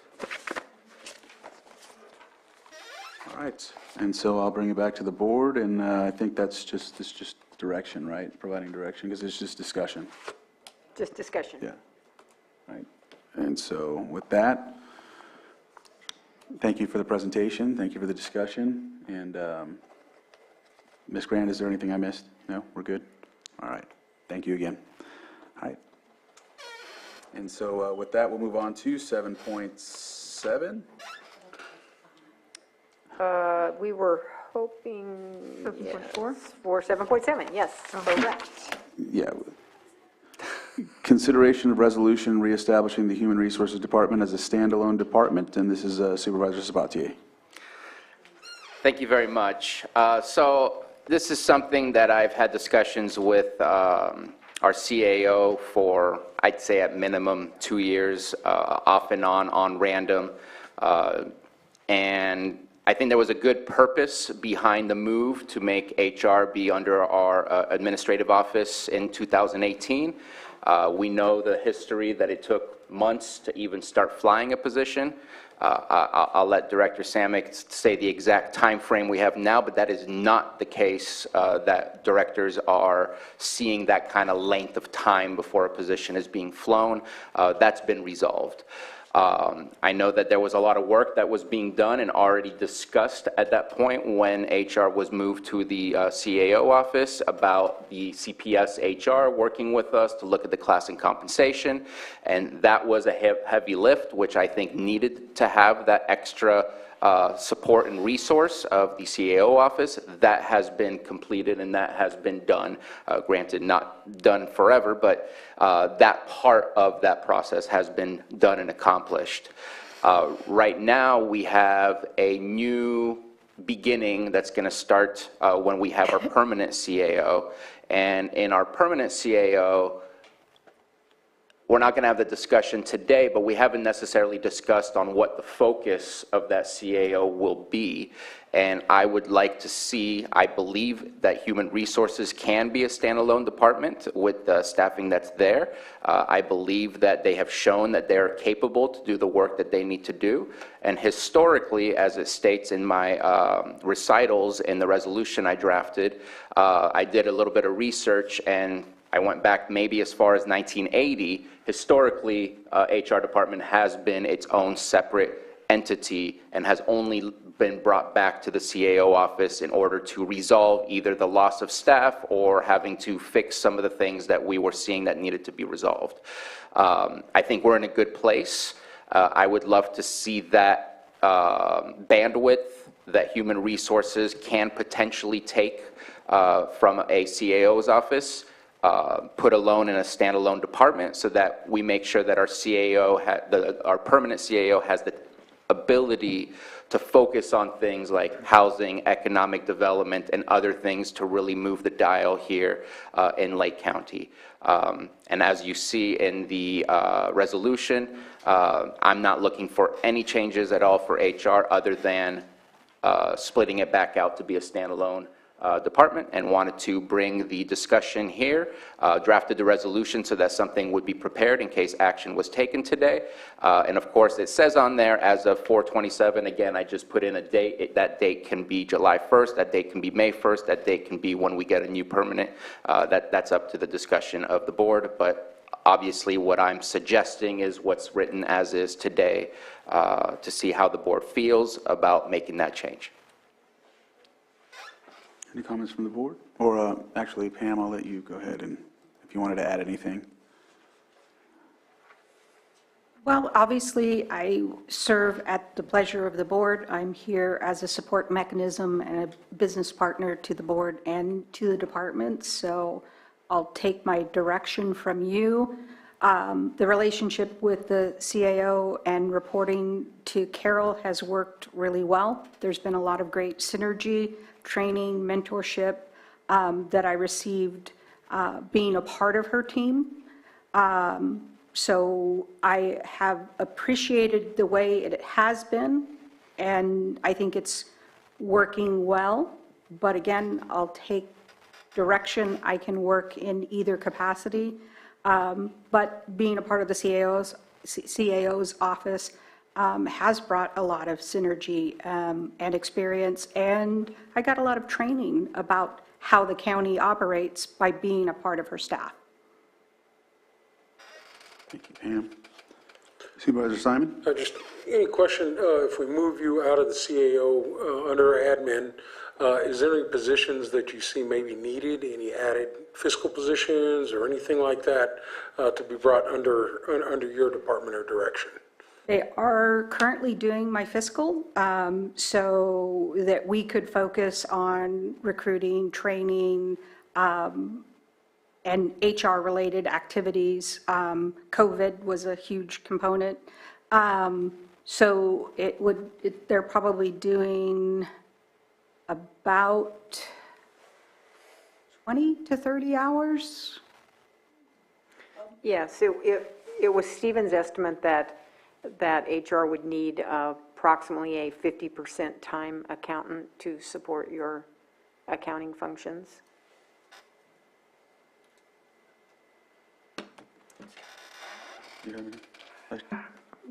For me, I don't see that there's an issue. I think things are working well. I think you go and make changes when you think that there's a problem and you want to see something resolved. I don't think at this time that this is needed. So, Mr. Chair, I think you can't see in Zoom, but I have my hand up when you're ready. Who's it? Is it from a staff? It's a staff? No, it's Public input? our CAO's hand up. Oh, go I ahead, have Carol. my hand up. I have my hand up, but I think CEO Hutchinson. you don't have the view of that. So just a couple of quick comments. I mean, it's true that that admin and HR have gone back and forth a few times over the years. I checked in with retired CAO Kelly Cox about it, and that is accurate. It's gone back and forth. Kelly told me that the last time it was spun off from admin, some years ago, at that time, admin had considerable additional responsibilities that it doesn't have now, and he felt like he needed more time to focus on those. At that time, admin was very keenly involved in economic development, the visitors information centers, and some other functions. We don't have those functions now. It's also a really common model among peer counties. And we touched base with the 12 that we've compared ourselves to in the salary study, the same 12 we just talked about regarding board salaries, and 12 out of 12 have their human resources department as part of administration, with the HR director responding to the CAO. And then lastly, you're soon going to be making decisions about your permanent CAO, and I think it would be reasonable to consider the input of that person in making a decision like this. Thank you, CAO Hutchinson. Supervisor Sabatier? And I will say that over the years that I've been here, the number of departments that we've asked our CAO to handle because of the loss of directors is not something that is unique to the last couple of years. And how much do we want our new CAO to come in, potentially have a director leave soon after that, or even a year later, and again, ask more of that person than is necessary to ask. We are also looking at goals internally of reducing our vacancy rates, and I think that those goals are directed specifically at looking at HR, what are our strategies, how are those things working, do we need to change, and to make that a goal that is now being placed on our new CAO coming in, I just think is a large ask right from the get-go as well. So those are some of the thoughts that I have. I know that I appreciate the flexibility of our current CAO during those times where we've had directors leave, but I do know that it's never been an easy ask to make those things happen either. So just wanted to provide those last statements. Supervisor Pyska? So we're in transition, and we're going to be having some new permanent leadership here, and I think it's best to have that conversation when we have that new permanent person in place and how they want to operate with us together, and we just table this conversation until after that person is here and established. And I wouldn't mind doing that either. However, one of the unique situations that we're in is if we table that, the interim now has potential, at least the optics at least can say that there's potential influence on who's chosen in this process of choosing a new CAO. I know it's just optics. I know that that wouldn't be the case, but that's not what the public may think. And so for me, I would rather just eliminate that thought, and at least, even if now we just allow HR to be standalone and then let him or her make the decision when they're hired as the CAO, I'm fine with that as well, or doing it from here forward, so. Well, let's clear up those optics. Well, I am a professional. I've been in HR for almost 35 years. I'm in a confidential unit. There are things that are confidential that I would not disclosed. I have not discussed the recruitment strategy with the interim person, nor has she approached me to ask any kind of questions. That's off limits. And regarding the recruitment, I respond directly to you, the board, to no one else. So I believe that I have the professionalism to draw that line. I also believe that your interim CAO has that professionalism and would never cross that line. Thank you for explaining that. I just wanted that to be heard in case there is those, and we just, scoot over it. And then it's still said because we didn't talk about it. And so just clearing the elephant in the room. Supervisor Simon? Anita turned her mic on. I just wanted some clarification because the HR director does not respond directly to your board. That's why she has a boss, the CAO. So what you may want to do, if you want to reduce the optics that there could possibly be some kind of a conflict, and conflicts are built on many things, including fear of consequences. But to reduce all of that, your board may want to just establish some very clear rules that the HR director is going to have to follow for this recruitment. And that way you will be able to reduce the appearance of any type of conflict or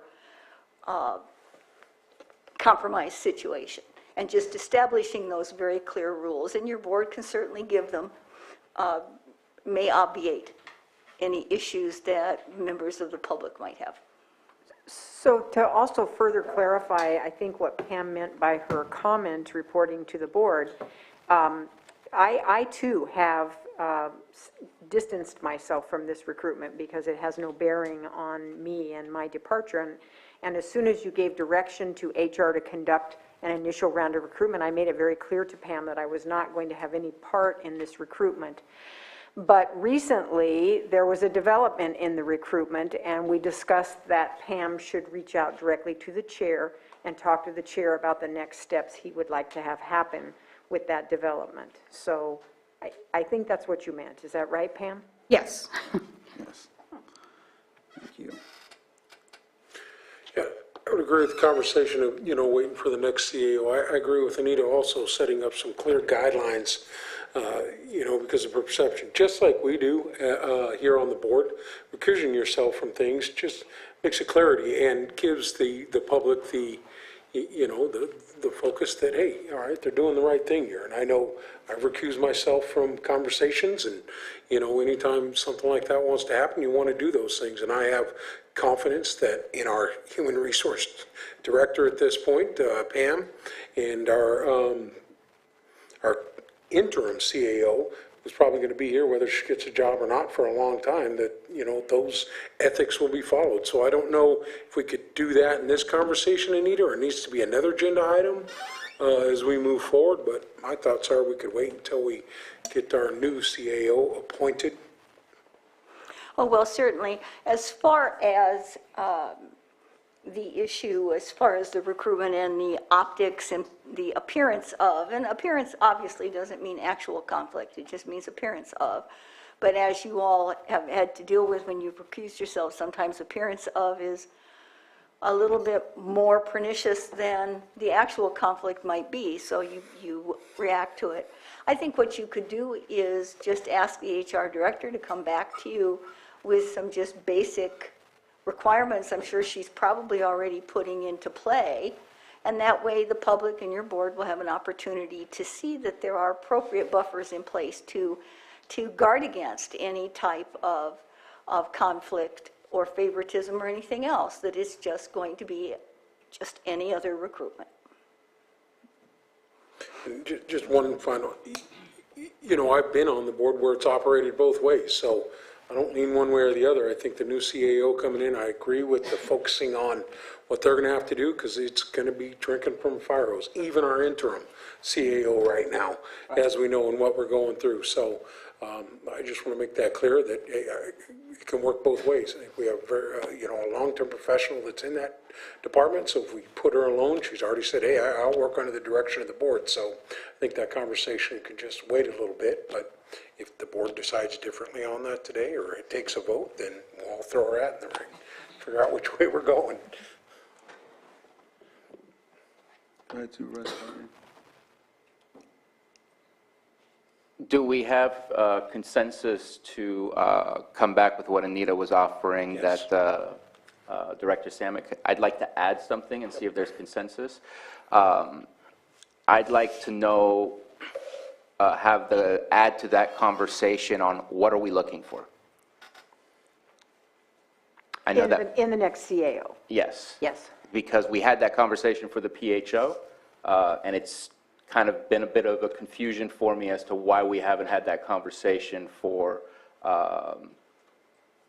as important, if not more important, of a role for having a county administrator. So I'd love to have that be a part of that agenda item, please, if there's consensus on the board.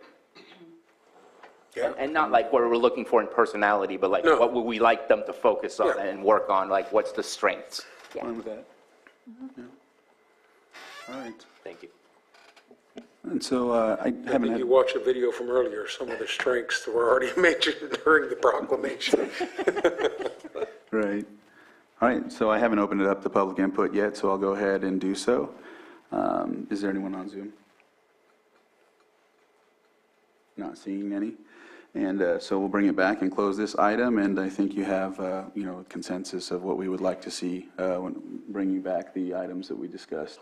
And I just wanted to highlight that, thank you for discussing what I brought up. And it's hard to talk about things like that, but I think it's imperative so the public knows that we're willing to face whatever to get the right thing done, no matter what. I know sometimes it can be, people can take things personally. However, that's not my intent. It's just to make sure everything is on the table and we're all on the same understanding. So I hope nobody took anything I said personally, because it wasn't for that. So thank you. And so what we'll do is close this item, and we'll move on to Roadmap Task Force 7.4, consideration of Clear Lake Oaks Roadmap Task Force Community-Driven Revitalization Action Plan. Thank you, Pam. Thank you, Pam. Why is Mary walking the wrong way? Out the back door. You're done with that.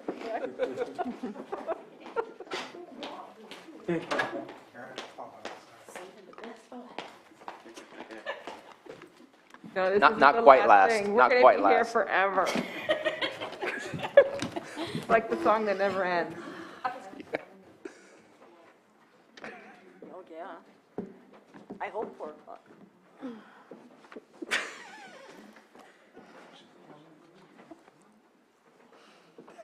Close too long. It's very awkward to look at that video. Mr. Chair, real quick, should I advise the Deputy Water Resources Director that you would like her next? Yes. Okay, Yes, please. thank you.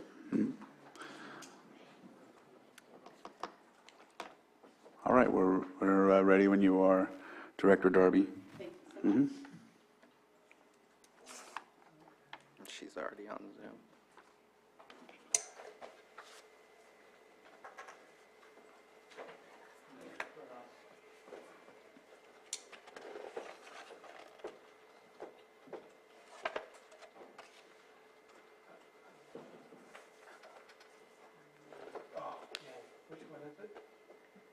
The first one? It's been a long day. His excitement just wasn't the same this time. Yeah, it wasn't. We're a little disappointed. It worked.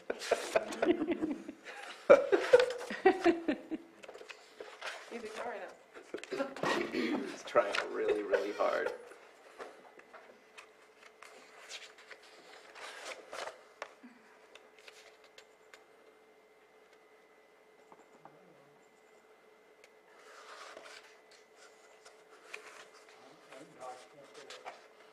There it is.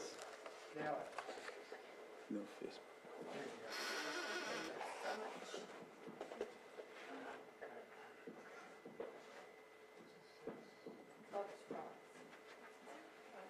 So good afternoon, Board of Supervisors and fellow colleagues. How are you doing this afternoon? I am Director Darby, and I have with me today Marcus Beltramo, Code Enforcement Manager. And today we are going to present for your consideration the Roadmap Task Force Community Pilot Program for Clear Lake Oaks, a community-driven revitalization action plan. So, what is the purpose of the Roadmap Task Force Revitalization Community Pilot Program? Basically, it is to revitalize, secure, and beautify the Clear Lake Oaks neighborhoods through a community-driven revitalization action plan. It's to build a partnership between the county and the Clear Lake Oaks citizens to combat blight, crime, and illegal activities. It's to empower citizens to push for the effort to beautify and protect their communities, and to offer readily available mechanism for citizens to report violations, code violations, law violations. And it is also to create more security for Clear Lake Oaks to attract new residents and businesses. In 2021, August, the Roadmap Task Force adopted the Board of Supervisors adopted the Roadmap Task Force initiative, and they allocated a budget of approximately $1 million through the cannabis tax on this project.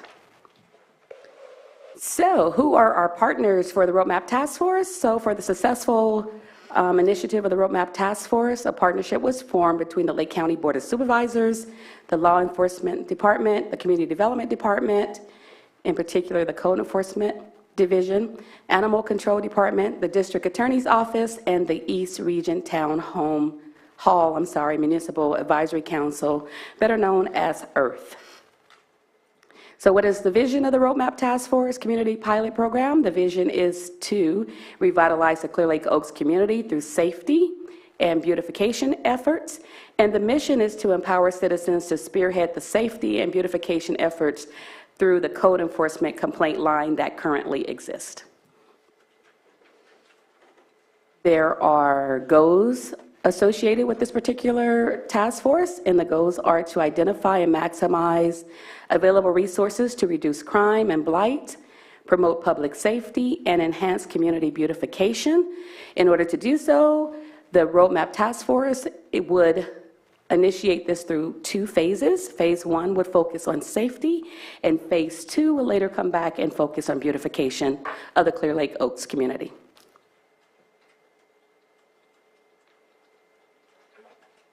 So, what is the Community-Driven Roadmap Task Force program? Basically, it's a neighborhood beautification program that's not a fix-up-your-backyard day. It's rather a strategy to maintain, enhance, and/or change the character of a neighborhood over a long period of time. The focus should be a long-term vision for the neighborhood with best management practices for sustainability, with some aspects that should be geared towards safety, cleanliness, greenery, streetscape enhancements. The boundaries of the Roadmap Task Force is illustrated here in this particular map, but to the east, it is located along Sulphur Bank Drive. To the south, Island Drive. To the north, just south of High 20, and to the west of Stubb Road.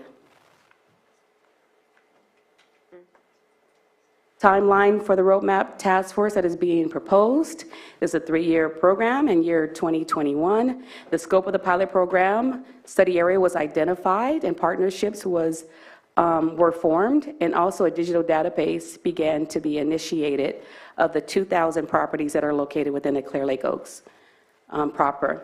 In year 2, we are continuing to collect the baseline data for the Roadmap Task Force unit, and 2 code enforcement officers were identified or hired to oversee the operations of the program. A resolution, which you will have before you today for consideration, is being recommended, and we are proposing to approach the POA for participation through EARTH. Year 3, we propose to evaluate the successes of the program and to continue to work along improving the baseline data. And from this point, I'm going to turn it over to Code Officer Manager Marcus. All right, thank you. All right, so the Roadmap Task Force, how will this work? So this flow chart here kind of illustrates the process that we're going to go through to address and identify the violations and then to go through our processes to correct them and to bring the situations into compliance. The one thing I do want to highlight here is the block in red, or the box in red, about notifying our partners, communication with our partners. Again, this is a comprehensive program. We have to work together to make this program work, and communication with our partners here is the only way that we can accomplish this goal. Phase 1 is a multi-pronged approach which includes collaboration and cooperation focused on properties that have co-occurring criminal and zoning violations, is an effective tool in bringing safety to neighborhoods, increasing values to properties. Focusing efforts and a more direct effort will bring more immediate and identifiable results as opposed to spreading our already scarce resources over a broad area. The quality of life issues that will be identified and remedied will lead to improved safety in the community by demonstrating our willingness to take action when such co-occurring prohibited activities are identified. Multiple agencies working together will be more effective than those same operating independently of one another. When it comes to working with law enforcement and code enforcement, there's a certain place where we can only go so far where law enforcement has to pick up. And there's certain things only so far law enforcement could go where code enforcement has to pick up. So it's a collaboration working together to address these issues and to bring the Clear Lake Oaks situation into compliance, and also to make it a better place. Phase 2, the beautification program approach, forms partnerships with local organizations to rehabilitate, restore, repair the aesthetics of the community, keep the program going forward for life. Those partnerships, again, Habitat for Humanity, North Coast Opportunities. I'm sure we're going to come across and identify other nonprofits that can help us achieve these goals. I'm really excited about the beautification phase of this project, and really look forward to it. How would complaints be filed? We already have a system in place within the Code Enforcement Division to handle complaints. This is where we kind of rely on the community, also as a partner, to let us know what their issues are and what's going on. I mean, they live in the neighborhood, they know the issues of concern, they know what affects their life and the comfortability of the enjoyment of their properties. Through this, they can file a written complaint or they can file an online complaint. But this is where we need the Clear Lake Oaks proper area to kind of come forth and let us know what issues are of concern and where we should address and focus our energies. What complaints will be enforced is high priority. Obviously, any condition dangerous to human life, unsafe, detrimental to the public health or safety, the existence of garbage, rubbish, refuse, or waste matter and weeds upon the premises contrary to the county code and or which creates a fire hazard. Any items causing an unsightly appearance which is visible from the scenic corridor, that would be Highway 20, or public right-of-way or sites of neighboring properties, or which provides harborage for rats and other vermin, or creates a potential health hazard or public nuisance. Abandoned, dismantled, wrecked, or inoperable motor vehicles, motorcycles, recreational vehicles, trailers, campers, boats, or parts thereof, and any failure to obtain the necessary permits other than what's allowed to legally cultivate or have cannabis on their properties. How will the violations be corrected? Obviously, voluntary compliance is where we want to start. And this is kind of adds to the community partnership. You know, communities have to hold their neighbors accountable too. You know, they have to hold their neighbors to the standards that they all want to live by. And if I'm keeping my property nice, you should keep your property nice, and then we'll all have nice properties. If that doesn't work, we will then start the process for administrative fines. And if that doesn't work, we'll ultimately abate the issues. Hazardous vegetation also has some tools that will also help enforce compliance. And legal cannabis, the administrative penalties and fines that's recently been issued. We have a stiff penalty per plant that will also help us to correct the issues and help this program work. How do I become involved? Attend an Earth meeting. Again, I believe they usually occur at the Moose Lodge. Wimpy Burger Night, I believe that's what goes on there. and, or contact your property owners association, or contact the County of Lake Community Development. There's multiple avenues here for you to become involved. You should become involved. You should reach out to us. You should express your concerns. Again, it only works if you can help us to work for you. So how do I become involved? Attend or contact one of these three entities. And the people involved, Eddie, we have the supervisor, Eddie J. Crandall, Supervisor Bruno Sabatier, Sheriff Brian Martin, Director of Animal Control, Jonathan Aramis, my director, Mary Darby, Sergeant Aaron Clark at the Sheriff's Department, Lieutenant Rich Ward at the Sheriff's Department, myself. We'll have 2 officers dedicated to this area. They have a strategy. They're going to be aggressive. They're going to go after it. That's Norman, Joey Valdez, and Officer Antonio Chavez. And then for cannabis, we have 1 dedicated officer, and that's Linda Rosas Bill. This is the people that you would contact and the people responsible for making this program work. All right. And in addition to that strategy I referenced earlier, we do have priority areas. Nothing works without a plan and a strategy, and then implementing that plan and strategy to maximize its benefits. The first area, obviously, is the scenic corridor, Highway 20. I believe everybody in this county knows the importance of Highway 20. It's the main artery through the county. It's the lifeblood of this county. It's the most scenic highway in the county. We have to treat it as such. It's a protected area. So that's the first place we're going to focus on. So everybody living on Highway 20, we will be going to assessing your properties, assessing the issues on your property, and looking to enhance those situations and bring them into compliance. Second would be the commercial zone.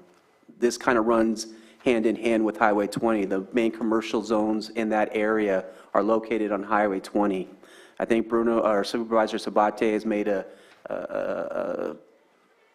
particular emphasis on developing commercial projects, and on Highway 20 we need to develop that area and clean up that area so that we can have more commercial businesses and bring businesses which creates jobs. So that's the second prong of the strategy. The third is recreational zones, parks, those things abutting a lake, things where people would congregate and community can come together and create that neighborhood or that neighborly atmosphere. And the fourth would be the residential zone. Where people live, where they live their lives, where they raise their children. We got to focus on that, bring that up, and correct those issues. Again, it boils down to a quality of life. If you have a positive environment, that energy can have a domino effect and create positive situations moving forward.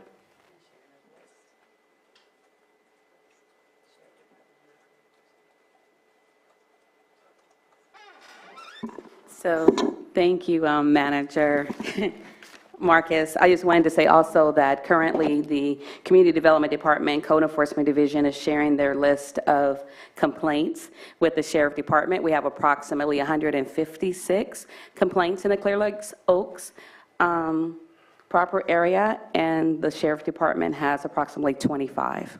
So we wanted to share that.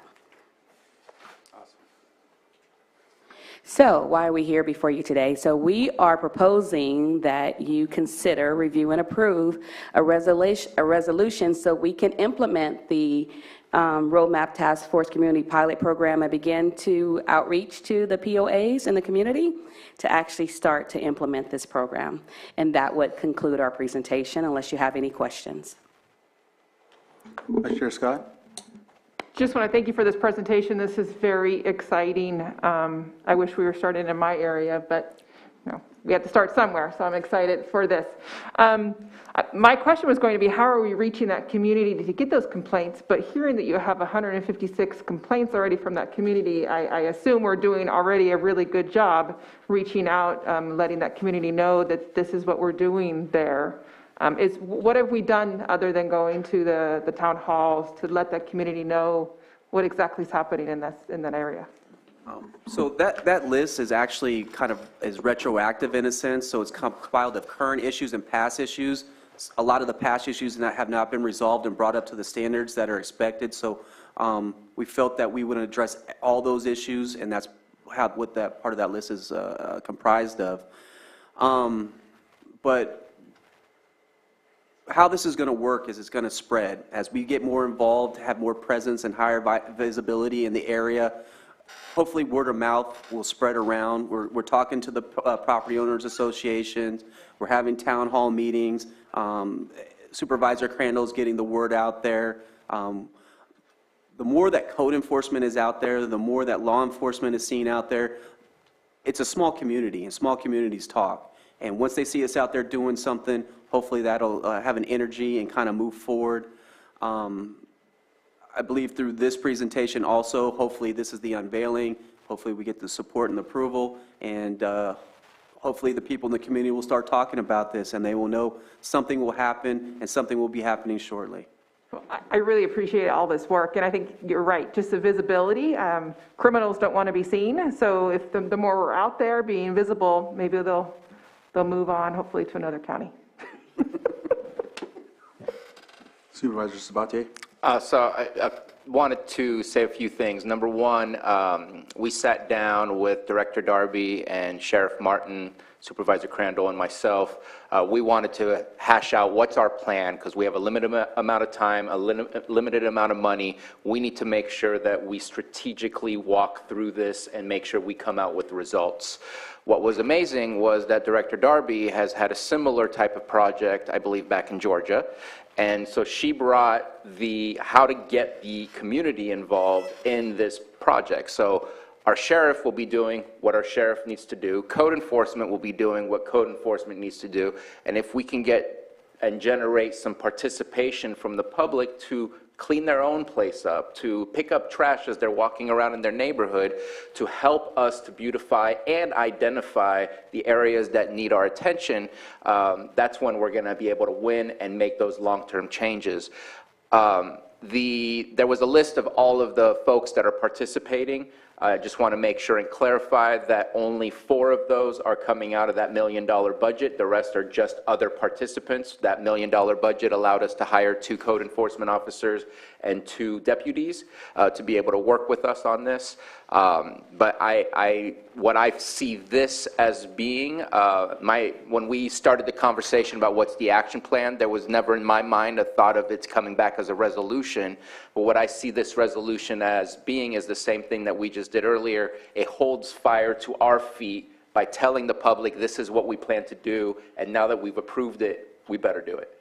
And so I appreciate it, appreciate the hard work and the fact that you have that level of experience already in your past, and I'm looking forward to the results. Supervisor Pyska? I think this is exciting. I miss being on that task force, but that's okay.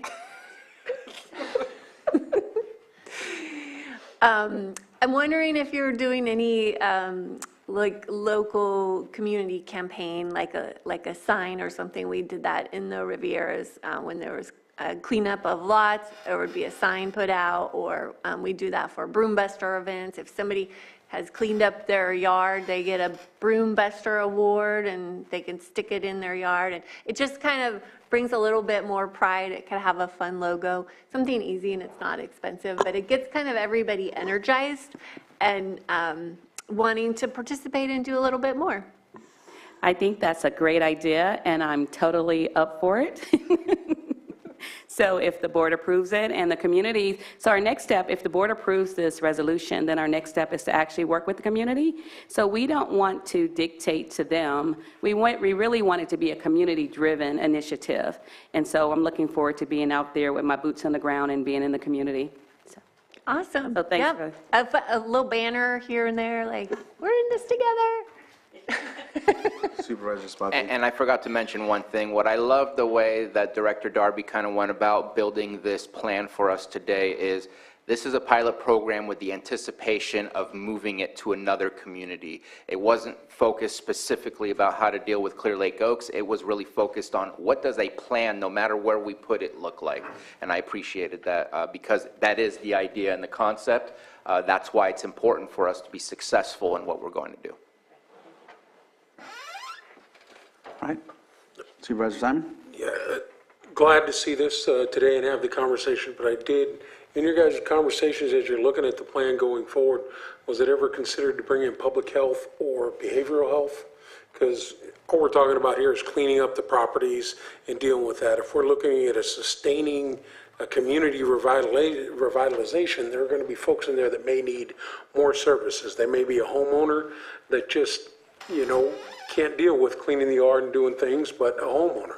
So I just have that question when we're talking about it as a, did that conversation ever come up? Because some folks might just need some help, or pointed in the right direction, and that might be the way to get them engaged in the community, and then a kind of full circle, I'm just wondering if those conversations happen. Well, an idea about that is that when we have the behavioral health van going out and doing mobile visits, is to maybe focus on that community like 2 days a week instead of 1 day a week. Yeah, or a cleanup day. You guys are talking about a large cleanup day, having that behavioral health and public health, it's something from that to say, hey, here's services, you may need there. But anyway, getting them engaged in the community, I think it's a big part of it, because we can clean the home up, but as we know, 5 years later, we might be cleaning the same place up. Mm-hmm. And so maybe there were some other needs there. So if we're thinking about it, I put it out there. I like the program. I got no problem. Not saying change anything, but I think those conversations need to happen. Especially behavioral health is over on that side anyway, some of their main offices. So making sure that it's out there, so we're not only cleaning the community, but also getting that engagement of, hey, if you need some help, here's some resources for you. I think the van's a great idea. And we have a public health van too. Yeah, so we'll have both of them. That's great. So anyway, that's one thing I wanted to mention. So the answer is no, and thank you for saying that, because yes, that is something that needs to be looked at, because everyone has a different life situation that requires a different hand being provided. And so thank you for that. Yes, that is absolutely something that we'll be continuing to bring into our conversation as we continue our conversations about the Roadmap Task Force. So thank you. I just want to chime in on that. Regarding fixing up properties, code enforcement has already had a conversation with North Coast Opportunities. They have a grant, and they've reached out to us. So those properties that are red tagged, where they need some cosmetic help or some contractors to come and help them fix up their property, that's something we already do. And that's part of this program, is working with them to identify these properties where a homeowner needs a little bit of help. We come across elderly persons that need some help, and so we refer them out to North Coast Opportunities, and part of this is bringing them in as a partner to help those people fix up their homes. Yeah, I think that's all great. What I'm talking about is the fixing the residents, might need help, might just need that, hey, where do I go? And I'm self-medicating, I need some help, I'm a property owner, I want to be involved in the community, but where's that community involved? So public health and behavioral health, just a suggestion from my point. I think it's a good one. Thank you for that. So I'll open it up to public input. Do you see anybody online? Oh, sorry, wasn't looking. Sorry. There is a hand from Katie Moore. All right, Katie, if you can unmute, you have 3 minutes. Hi there, Katie Moore, Anderson Springs Firewise Council. 2 questions for you. What, for those homeowners, property owners who are unable or unwilling to comply with code enforcement requirements, what is the appetite and budget of the county to actually push forward with truly mitigating those properties? Second part of my question is, my experience with code enforcement is that enforcement of the hazardous vegetation ordinance on vacant lots has been pretty hit and miss. How will you enforce the hazardous vegetation ordinance for vacant lots within Clear Lake Oaks? Thank you for the opportunity to comment. Thank you. So we deal with Katie Moore a lot, and I understand her concerns very clearly. So one, there is a nuisance abatement fund of approximately about $400,000. That's about 4 times the amount of money we have for the whole county. So there are ample funds to address these issues if we do need to go into abate them and correct those issues. Number 2, regarding hazardous vegetation, that is something we need to get better at, but I have had conversations with Mike Ciancio, the fire chief for the North Shore there, And it seems like we're in conversations regarding a program that he may have together where we may be able to address these hazardous vegetation issues with the crew that he's put together. So that is something that is kind of in process, and hopefully that partnership with the North Shore Fire Department will help address those hazardous vegetation issues on vacant properties that need to be addressed. Is there any other public comment do you see? No hands. All right, hearing none, I'll bring it back to the board.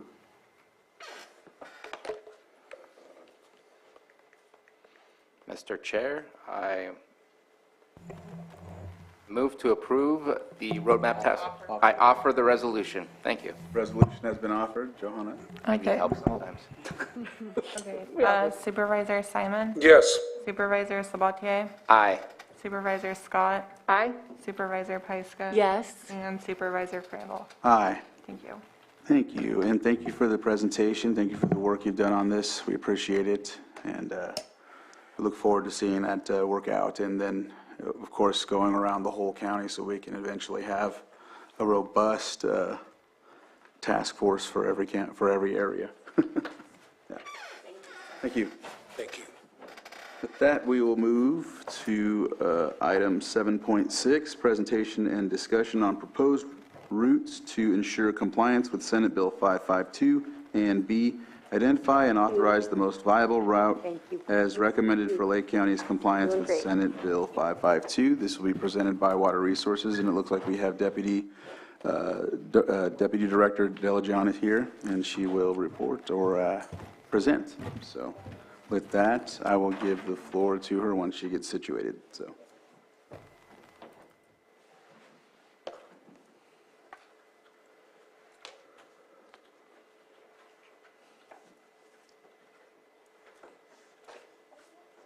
You can tell the younger generation just comes in and plugs their own stuff in. And The rest are like, the rest are like, what? no. Where does this go? Okay, I already asked Sam earlier, but just in case I mess up, and you can tell me. It was better before you said that. I know.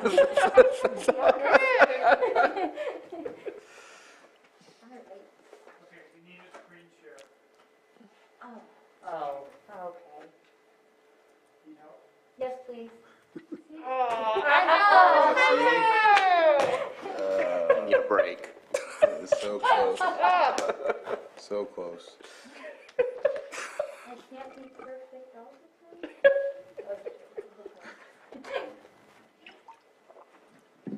Poor Marina. It's been a long day, as I'm sure you guys have. Ask Supervisor Scott. They just keep getting longer. Well, this one will be a fun one, I promise. Awesome. All right. Right, we're waiting. I No, appreciate you wrong being one. out on Saturday Wrong to one. the community. Yeah, if you can close that one, that's what we were just doing. I'm so sorry that I interrupted you, Supervisor Scott. No. Just thanking her for being out on Saturday, answering community questions about the lake. That was great. My husband actually had a question. I'm like, look, here's somebody here you can ask. That was a lot of fun. Not that one. Very exhausted. The one to the right. Fun The fact. drought one, yep. Fun So many- facts, yeah. So many fun facts.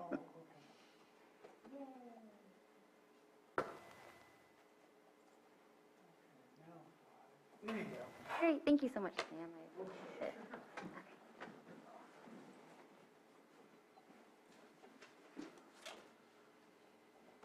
it. Are we good to go? We're ready. Great, awesome. Well, good afternoon, board. Thank you so much for having me. Marina Delajanis, Deputy Water Resources Director. I am here for the item. I have two parts to this item. The first part of this item, as outlined in the memorandum, is a presentation and discussion on proposed routes to ensure compliance with Senate Bill 552.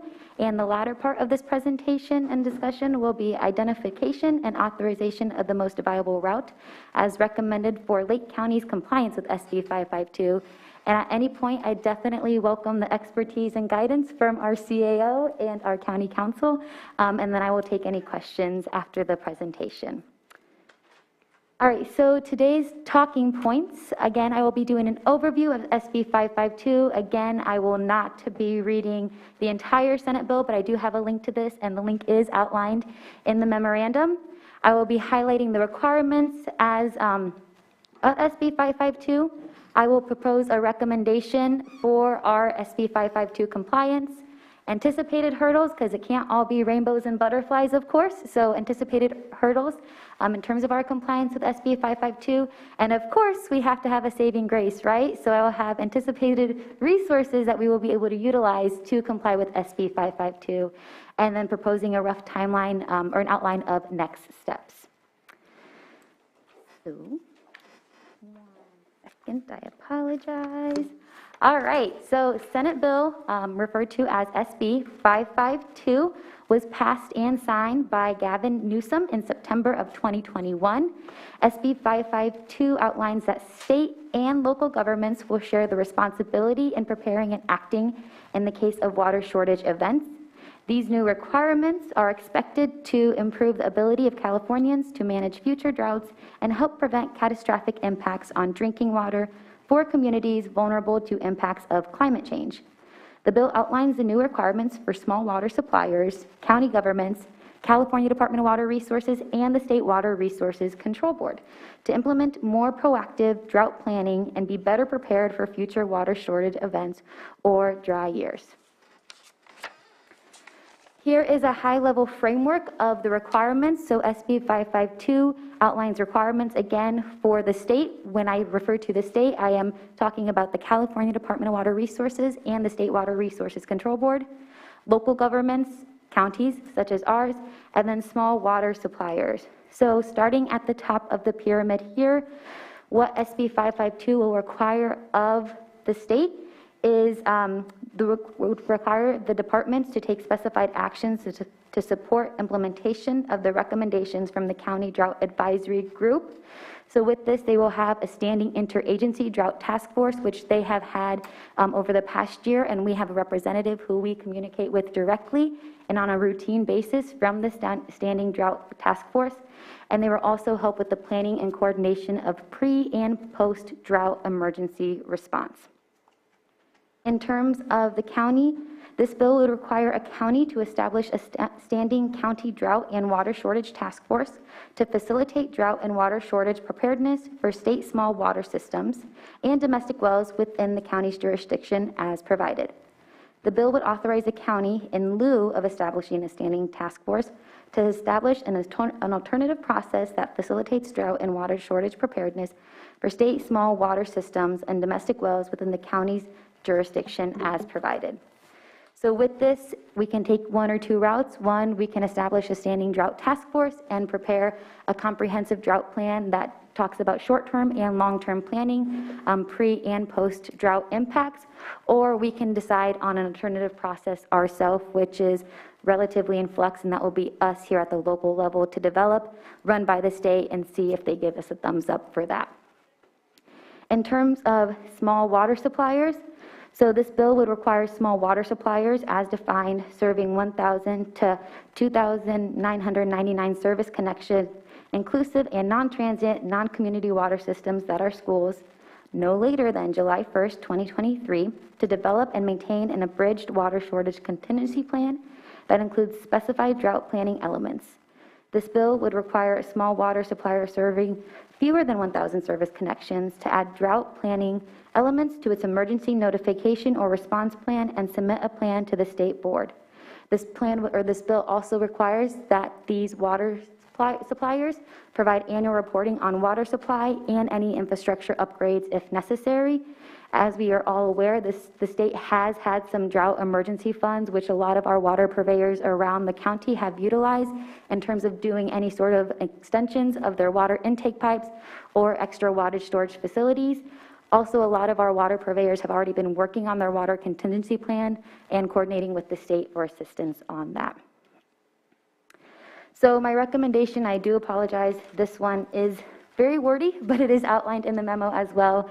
I usually like to add lots of pretty graphics, but I wanted to be very clear with what I was recommending to the board. In terms of our compliance, this is a 5-pronged approach. So the first one would be to reform the work group's name that we currently have from the County Comprehensive Drought Planning Work Group to the Lake County Drought Task Force. The participants of the original work group, as elected by the board, will remain the same. The second prong to this approach would be identify the current Lake County Drought Task Force, which again is a non-board appointed group of interested stakeholders. This group was developed by AmeriCorps Civic Spark Fellows over a year ago. Had this group serve as an advisory committee to the bona fide and reauthorized Lake County Drought Task Force. This would result in the original Lake County Drought Task Force group now being identified as the Lake County Drought Task Force Advisory Committee. For folks that are aware, this is very similar to how we complied with the Sustainable Groundwater Management Act. So we have our Groundwater Sustainability Agency and then our Groundwater Sustainability Agency Advisory Committee. So a group of interested stakeholders and the expertise to serve as an advisory committee to the Lake County Drought Task Force.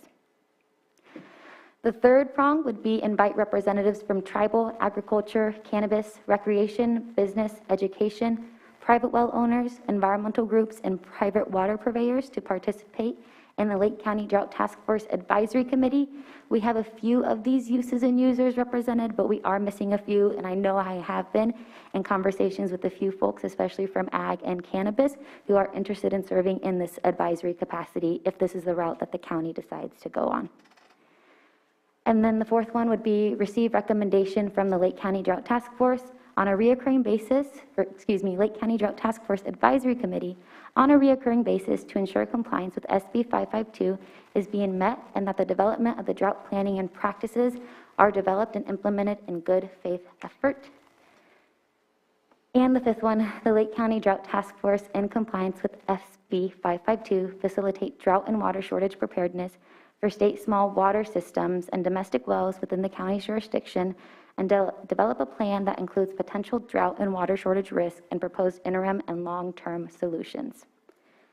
So that's a lot to go on. With that, I did outline a few hurdles. These are not new hurdles that our county has not faced in terms of complying with other state mandates. The biggest one would be is funding allocations for drought management planning and coordination. So one, funds to actually develop this plan, and two, funds for the coordination and the management of this plan. It will take not a lot of folks, but it will take folks and expertise to help with the actual coordination management. We could decide down the road how we actually go about that. But one, funding allocation for the compliance of SB 552, especially as it relates to our drought management plan. The second one, of course, is management and oversight for state mandated program. So deciding which department is going to be the overseer of this and then the management aspects of it. So guidance to staff on how we move forward with that and ensuring that we have a representative and a program for this. Again, just going off of the Sustainable Groundwater Management Act, this will be a state mandated program. So of course they will be providing resources and technical support services. The state is developing that now, so there are going to be some resources that I'll get to in the next slide that we can lean on. But again, deciding on who will be looking out for those resources and those that we could utilize. And then, of course, state deadlines, our favorite thing, right? So they give us what we have to do. With that, they also give us deadlines that we'll be needing to meet. But again, just coordinating with the state and making sure that we are doing everything that we can in our best faith effort. We know that this is not the first drought we faced, nor will it be the last drought. But there are a lot of things to consider in terms of our drought management, especially as it relates to short-term and then long-term planning to make sure that all uses and users throughout the community have reliable water supplies. Resources. So again, we have been in close coordination with our friends at the state. They are actively working on resources. They are actively reaching out to us to see what would be most beneficial for us. Again, it's not just easy as throwing money out there, right? That's not always the solving of everything. It's who's going to be able to find those funds, who's going to manage those funds, and what can we do to lean on? How can we lean on the state to make sure that they're helping us as we help our community? So some anticipated resources that are coming out and that will be coming out in the near future are SB 552 guidance and support workshops. These are anticipated to start in early June. From my understanding, there's going to be a series of 4 workshops. The first few are going to be through with internal county personnel. So I envision that our comprehensive drought planning work group would be invited to that. And I'm more than happy to facilitate the information on those work groups to the board. Second is guidance documents. Though California Department of Water Resources, they have a website right now, and you can see the link at the bottom of the slide. They're actively updating this for available resources, guiding material for not only the state, the small water suppliers, but also the counties as well, and then folks that are being impacted by drought. Again, they're planning on releasing more documents by summer 2022. And of course, additional outreach material and direct technical assistance opportunities. So a rough roadmap of our compliance and next steps. So I highlighted a few key points that we will need to accomplish. So again, hopefully today we'll be able to identify the most viable route, secure or allocate funding. I don't anticipate that will take place today. I anticipate that will be a longstanding discussion. Again, provide guidance to staff and departments with program management. Identify and onboard necessary expertise. So even though we have a lot of expertise with the current Lake County Drought Task Force and folks around the county, we are going to need to develop an entire plan, which we have not done here at the county in terms of drought management and planning. And then lastly would be develop and submit a comprehensive drought management plan. So again, this is a state mandated program, so this is going to be a long going effort. Even once we submit the plan, we're still going to have to withhold everything that we outline in our plan, similar to our Big Valley Groundwater Sustainability Plan. And then this is just a little refresher. I know there's lots of confusion in terms of the current drought groups that we have here throughout the county. So just a reminder, we have the County OES 2021 Drought EOC, the Lake County Comprehensive Drought Planning Work Group, which was initiated by the Lake County of Lake Board of Supervisors. My recommendation, again, is to change the name of that to the Lake County Drought Task Force, have the same seating members as outlined, as you guys elected, and then also the Lake County Drought Task Force, initiated by DWR, and the AmeriCorps Fellows serve as the Lake County Drought Task Force Advisory Committee. With that, I will go back to the recommendations and ask the board for any questions or comments. Ms. Grant, did you have something?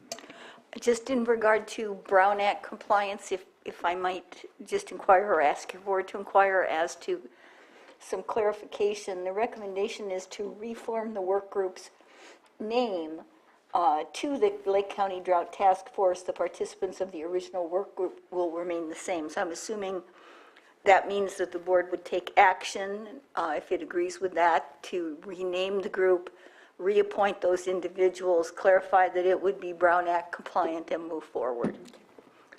And add additional seats as the board chooses. Exactly, thank you. The second recommendation is to identify the current Lake County Drought Task Force, a non-board appointed group of interested stakeholders, as an advisory committee. Is that also intended then to be Brown Act compliant?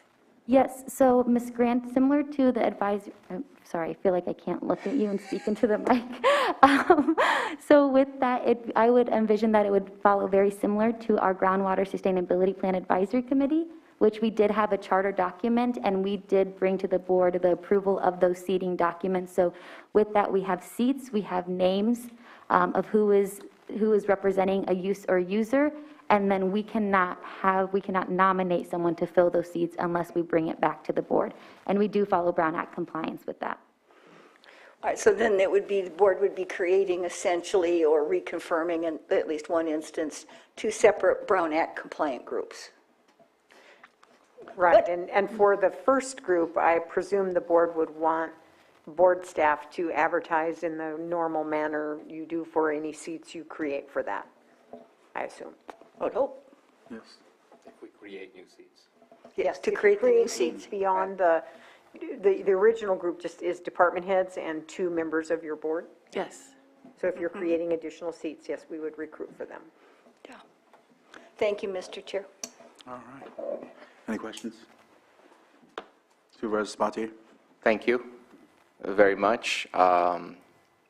Every day it becomes that much more important of a conversation to have, to prepare. And I see this again as long-term plans rather than just dealing with the current drought. I think this will much better prepare us for future droughts as well. I am in approval of going with your recommendation and moving forward as such. And thank you again for bringing this back to us so we can finally get our feet on the ground and get started. Supervisor Pyska. So for the group formerly known as, I know, I apologize, it's very confusing. I get tongue-tied too. so the comprehensive drought group that we've already created has the department heads and 2 board members. And so that would move to be Brown Act compliant and public facing. And so maybe my suggestion there would be to add, we don't want to add all the seats that are in the advisory group, but maybe 2 members from that advisory group so that you've got somebody there from the, I'll just say from the public, that's not in the county. So that would be my suggestion for that group. And then, you know, you brought the capacity issue up and who's going to manage this beast. And do we need to make a hire or contract this out? Because I know that while I would appreciate you taking this on, I don't know that you have the capacity to manage it in the way that it needs to be managed. And so I'm wondering if you have any suggestions for that. Yeah, so what I've noticed through my research so far and just speaking with the state, again, I would love to take this on entirely, but I can feel my director's eyes beaming from the 3rd floor at me. Yes, I do not have the capacity to carry this on myself, nor do I have all the expertise. So my recommendation is that we would go through, you know, the county purchasing code and onboard a consultant to bring on this work and actually make sure that we can comply with SB 552. That's the beauty of having expertise in consultants who have built many drought management plans throughout the state, especially as it relates to SB 552. Perfect. That's exactly what I wanted to hear. And then you feel like the resources could come from the state to pay for that consultant, or is that what we have to come up with? Yeah, so that's what I have asked from the state. Again, we've been in correspondence with them the last year. One of my asks was similar to the resources, and again, I'm just going to keep on bringing it back to groundwater because I have to, right? But the resources that we've been able to receive from the California Department of Water Resources as it relates to our compliance with SGMA, they've been able to offer facilitation support services. So we've been able to use facilitators, professional facilitators, to help us with the onboarding and development of our, you know, GSA, the GSPAC, the charter documents, the contractors, et cetera, and our stakeholders. And then also we were able to be awarded funds from California Department of Water Resources for the development of our GSP. So I've asked if we could have something very similar to that for this state mandated program. And I know that's something that the state is looking at. Another thing that is required by SB 552, that since it is a state mandated program, they do have to do a certain amount of reimbursement. How that's going to look like, I'm not quite sure, but they are tasked with providing available resources, including monies, to help us make sure that we remain compliant. Great. Yes. And does it make sense to engage Civic Sparks to support this also? Yeah, so this is something that Civic Spark Fellows have done throughout the state in terms of drought management and climate action plans. So that could be one resources that we as the county can look at onboarding, you know, assistance from an AmeriCorps or Civic Spark Fellow, or I know there are other similar state opportunities, but again, they're not going to be the entire professionals, right? It's a fellowship, mentorship, et cetera. But this is a perfect project. I know back in my Civic Spark day, I would love this. Yeah, I think it's a great opportunity. So is your department already looking at onboarding Sparks for the year, or is this something that we should look for additionally? Because this is, I mean, they're great for getting out in the community and doing that boots on the ground work and engaging. So that would, just wondering where do you already have them lined up, or do we need to look at that? So we have a current fellow now who's doing a shoreline assessment and doing outreach. We are having a fellow next year to help with our aquatic invasive species program. I know that the fellowship application, they're taking applications now for fellows. I believe they're close to closing their project site applications but I could always reach out to our friends at the Local Government Commission and Civic Well who oversee the Civic Spark program to see that this is something that if we could possibly put in another project for.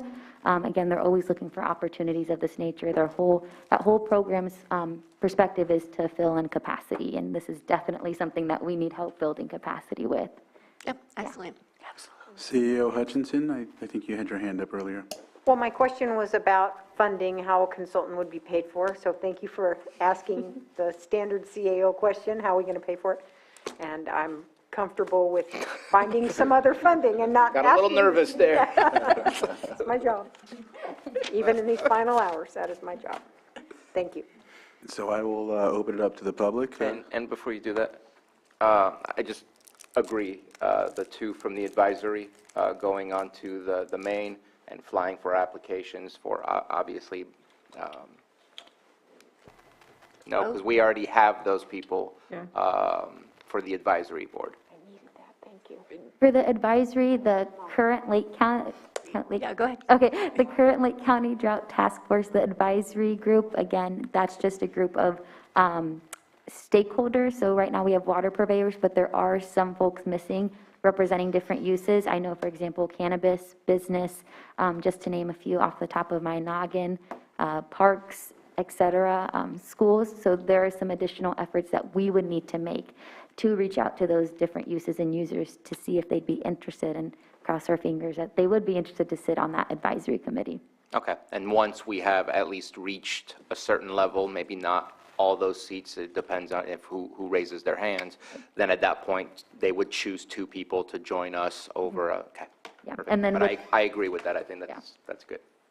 because then I would envision, and Ms. Grant, please correct me if I'm wrong, but we would have to have some sort of charter document to bring back to the board, since we would be complying with Brown Act, of those sitting members or their designees for the advisory committee. It would be a good idea to have bylaws or something akin to bylaws to set that out, that your board would approve, make sure that the rules, the goals, and the composition are all within the determination that your board intended. We love bylaws. Go bylaws. Public input? Oh, sorry. I didn't know that. I wasn't on it. I do not see a hand. Bring it back to the board for action.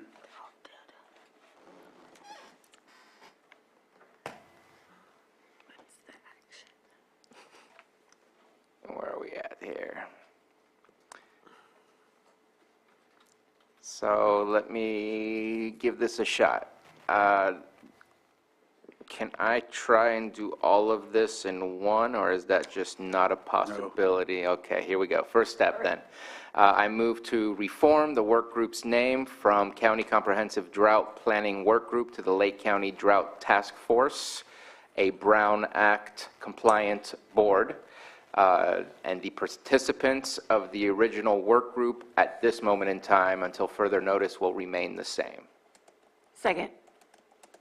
So I have a motion and a second. All in favor? Aye. Yes. Aye. Opposed? Motion carries. Next. I move to reform the current Lake, well, now I just made another Lake County Drought Task Force. The previously known as Lake County Drought Task Force, a non-board appointed group of interested stakeholders as an advisory committee to the modified and reauthorized Lake County Drought Task Force, which we just did, creating the Lake County Drought Task Force Advisory Committee, also a Brown Act compliant board. Second. So I have a motion and a second. All in favor? Aye. Opposed? Next. I don't think I need to do anything with that third one, because that's just invitations. We'll be doing that. I believe we have consensus to fill all those positions on the advisory committee.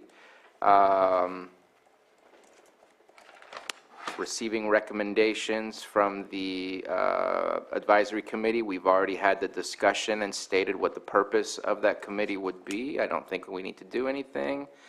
And I think we're good. Do we need to give direction to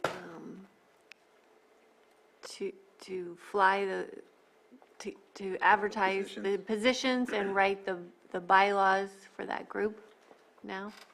As a motion or as a consensus? You can do it by consensus, because once you've created the committees, you can direct staff to perform those functions necessary for these entities to operate pursuant to the Brown Act. As far as bylaws go, we have standards. County Council has provided standards that can probably be adapted for most any use, but. Oh, yes. What about your thoughts for the seats? Do you want to establish additional seats at this time beyond those that you presently have? And that would be by motion. So how many seats do we need on that advisory committee? So right now we say invite representatives from tribal, agriculture, cannabis, recreation, business, education, private well owners, environmental groups, and private water purveyors. That's 9.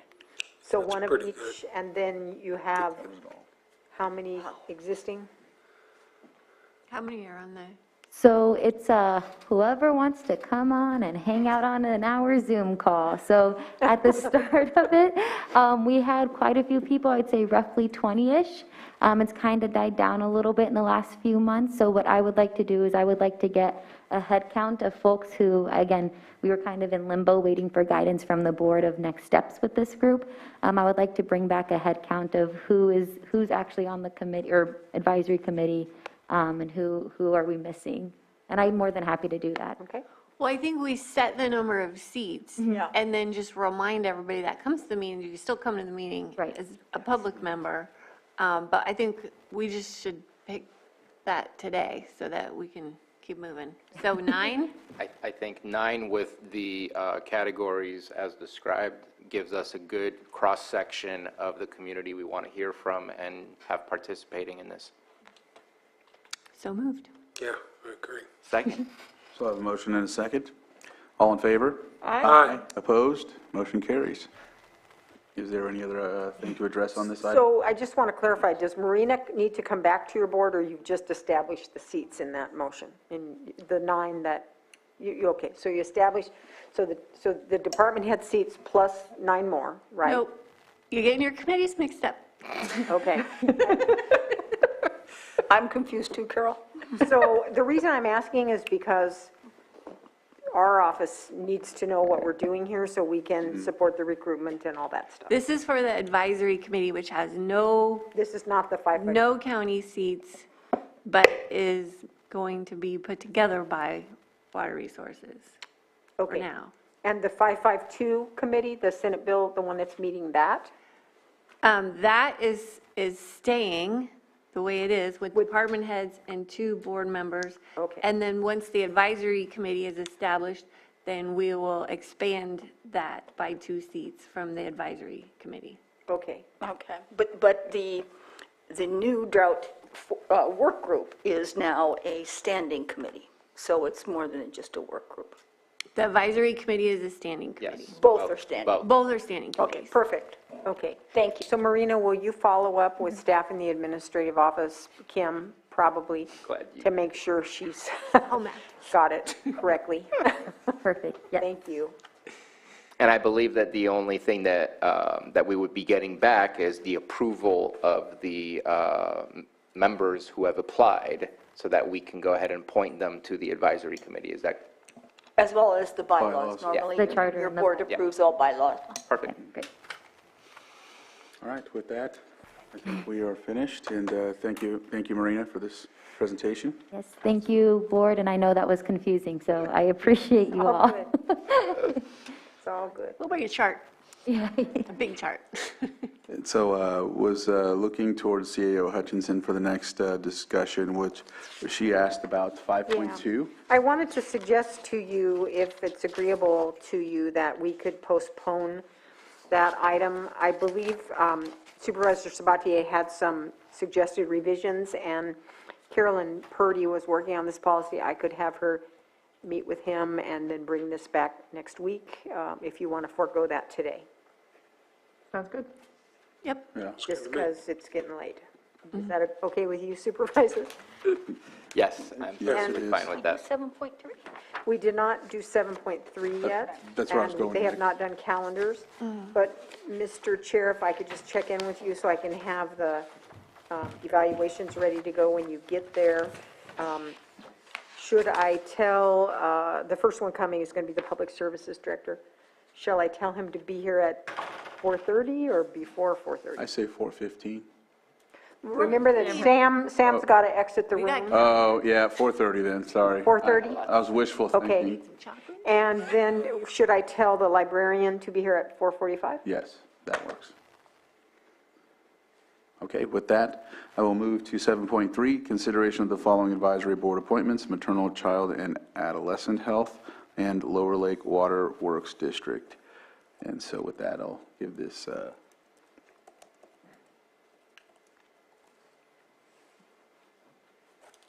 Just open it to public, then we can come back. okay. All right, so the people that are going to be, the applications that we have are Samantha Bond, Monique Colleen Fabela, Michael Personin, Noel Negrete, and Jean Yannick.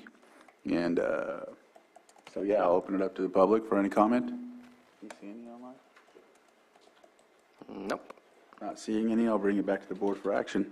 Mr. Chair, I move to approve Samantha Bond as maternal, child, and adolescent health member. Second? So I have a motion and a second. All in favor? Aye. Opposed? Motion carries. Mr. Chair, I'll move to appoint Noel Negrete to the Lower Lake Water. Second. So I have a motion and a second. All in favor? Aye. Opposed? Motion carries. We have, are these competing, or are these all? We're done. There's only one spot. Oh, okay. They were. Got it, okay, so that item is done. And so next, we will go to calendars. With that, we will start with Supervisor Sabatier. All right. So I'm going to talk to you guys first a little bit about what I did last week. Went to the CSAC conference both on Wednesday and Thursday, and wanted to provide some information back to you all. Maybe it's information that is unnecessary, but I just wanted to make sure. There was a lot of good conversation about fire mitigation as well as tree mortality. So I wanted to make sure and get back to you. I met with, or we met with a gentleman from CAL FIRE named Chris Anthony. If you would like his resource, he is the state lead of CAL FIRE for tree mortality. If you have not connected with him, I think that that would be good, possibly. They talked about climate resilience districts, which are slowly happening. I believe that Sonoma County has one already, and that's to help provide the right resources and make sure that we're able to get things accomplished within those resilience districts. There is a statewide strategic plan on prescribed fires that was just published from CAL FIRE on March of 2022. And what was really cool from what Mr. Anthony was showing us is it was a 3D map of what happened with the Caldor fire in Lake Tahoe. They showed a prescribed burn that they did about 2 or 3 years ago, and the elevation and the topography over there is just as challenging as ours. And so they had to do from the air prescribed burns, which is what we're looking at east of Clear Lake right now as we're discussing how to do that prescribed burn. And so when they showed the animation of the Caldor fire coming, it literally split into a two-headed snake going around the prescribed burn that had been done 4 years before. And it's just to show that you didn't destroy the vegetation, you just made it a healthier environment, but it's also less likely to burn in a place that just has not been maintained to a certain degree.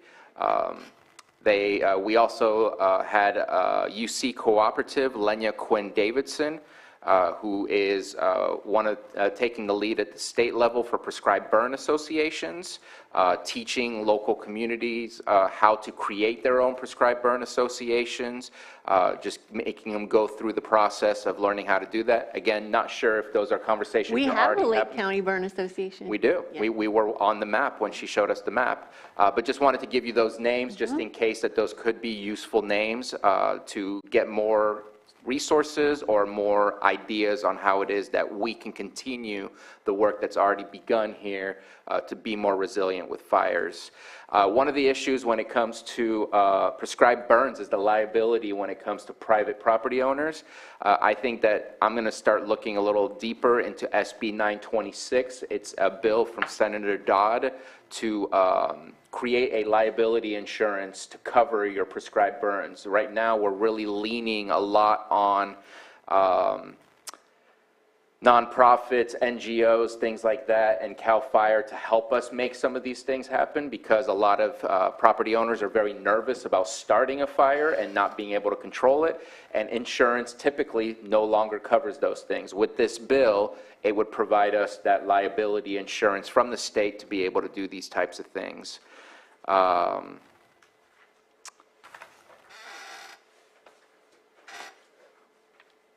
There is also a bill, which I need to find out which number that is. There is a bill that is saying no more fires at all, even prescribed fires, and I think that we need to bring back some letters of opposition here at the board. There's a whole lot of money that is coming out, including the home hardening. I don't know if you're accessing that specific bill, but $1.5 billion for that, and I know you've been working hard on that. Again, don't mean to duplicate the knowledge you may have. I just want to make sure and share just in case. There is a Rubio bill, AB 2421, about water theft, which I think we should definitely be looking into and looking to see if we want to support that. And also wanted to provide that from May 11th to May 13th, I think that this board should take advantage. There is So You Want to Be a CAO workshop brought to you by CSAC, and I think that we should send our interim CAO just to provide greater, if that's already happening. She's already registered? Okay, okay. I know I had spoken to you about that before, wasn't sure, just wanted to make sure, and again, say all of that.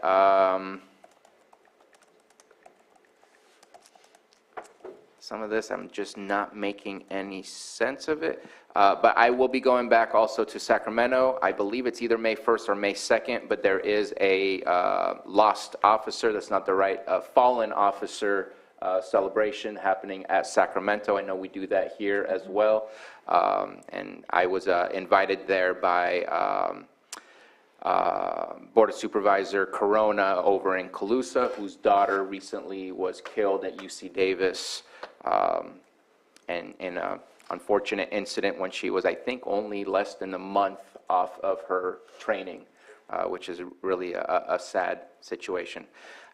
So lots of interesting conversations over at the CSAC conference, lots of good connections, but just wanted to at least bring back some of those things.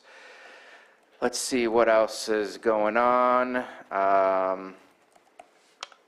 Meeting with some constituents tomorrow. Lake County Fire Protection Board meeting, KUSD board meeting, again, keeping up with what's happening in the area. We have a canceled solid waste, a meeting with the new trustee for Woodland Community College on Thursday, and if Supervisor Crandall doesn't mind, I'm going to be joining the RCRC legislative call-in. It's kind of a rapid fire of what's happening with legislation and what we should be keeping track of, with an emphasis on rural areas. Looks like my Friday so far is pretty clear, and joining the hot ones on Saturday to see other people suffer. And Middle Creek Project Committee is happening on the following Monday. Not until June. Oh, that's right. That's right. Now we're every 2 months. And then meeting with our interim CAO in order to prepare for our meeting on the 3rd. I want to say also I took part in a couple Earth Days celebration, both at Woodland Community College and the City of Clear Lake Cleanup. Just recognize, please, that it's never the wrong day to pick up trash and to clean up your neighborhood and to make your community look better, so please continue doing those activities, and that's it for now. Supervisor Pyska? Yeah, yesterday, I had a long day of meetings, and we talked about tree mortality quite a bit, and I've got some more meetings this week related to that and next week, and looking forward to next week's board meeting where we're going to be able to have those discussions amongst all of us. Tomorrow, I've got, well, it's denim day tomorrow, so everybody wear your jeans. And I have a zone of benefit meeting. And Thursday, we have our weekly planning meeting with, for home hardening, the governing board meeting for area and aging.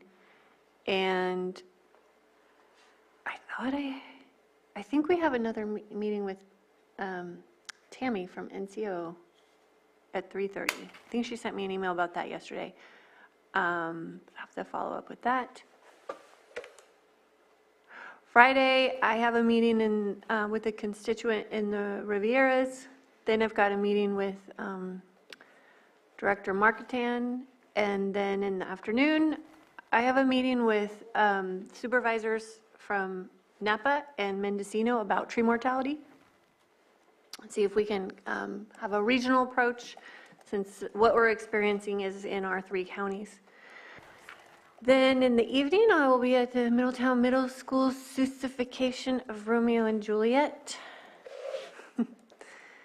Got Girl Scout troop thing on Saturday.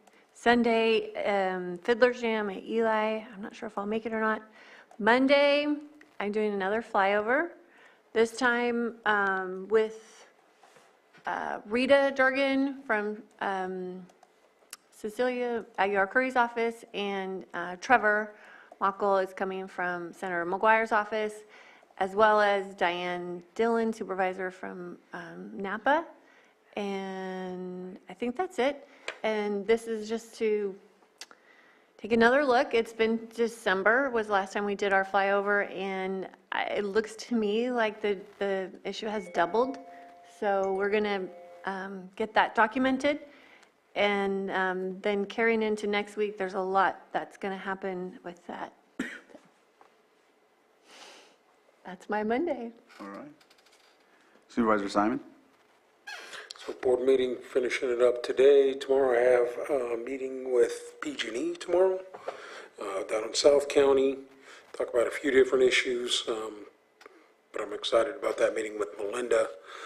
So then Thursday I have the mitigation, or CWMP, the home hardening program on Thursday, and yes, the CMAT that afternoon just popped up right now. So that popped up. Don't really have anything on the 29th. And the 30th, I'll be attending a local dinner here for a young man who's going off to play some Division I football from Lake County, so I'm excited to go enjoy that.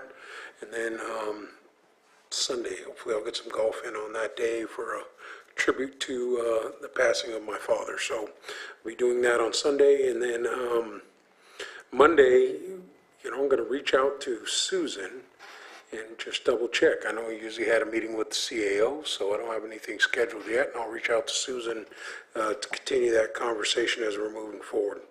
And maybe we even talked about moving it to Fridays, so we can talk more about the agenda stuff as it comes out, have more time to digest it. So I'm excited about that opportunity.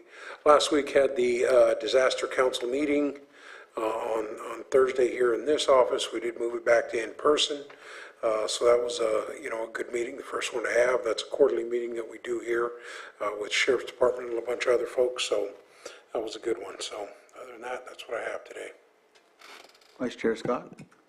Yes, for reporting out, last week I had a meeting with our Assemblywoman, Cecilia Aguilar-Curry, and she informed me that Hope Rising has been chosen as her nonprofit of the year. So that's really exciting for Lake County to be highlighted of all the great work that's been done. So that was really exciting to hear that. Tonight, I'm hoping to attend the Community Visioning Forum meeting at 6 o'clock tonight via Zoom. Tomorrow, I have agenda review at 8:30 in the morning, and then First Five Commission at 2.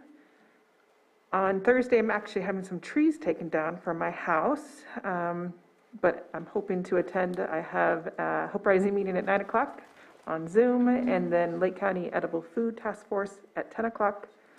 And then on Friday, meeting with Human Resources here at Lake County. Saturday, attending the Lake County Hot Ones. Also very excited to be sitting on the other side, watching other people suffer as they eat their hot wings and see who's going to be joining me in the winner's circle. I know there's $6,000. I know we all made it to the end, but you know, I still came out the winner.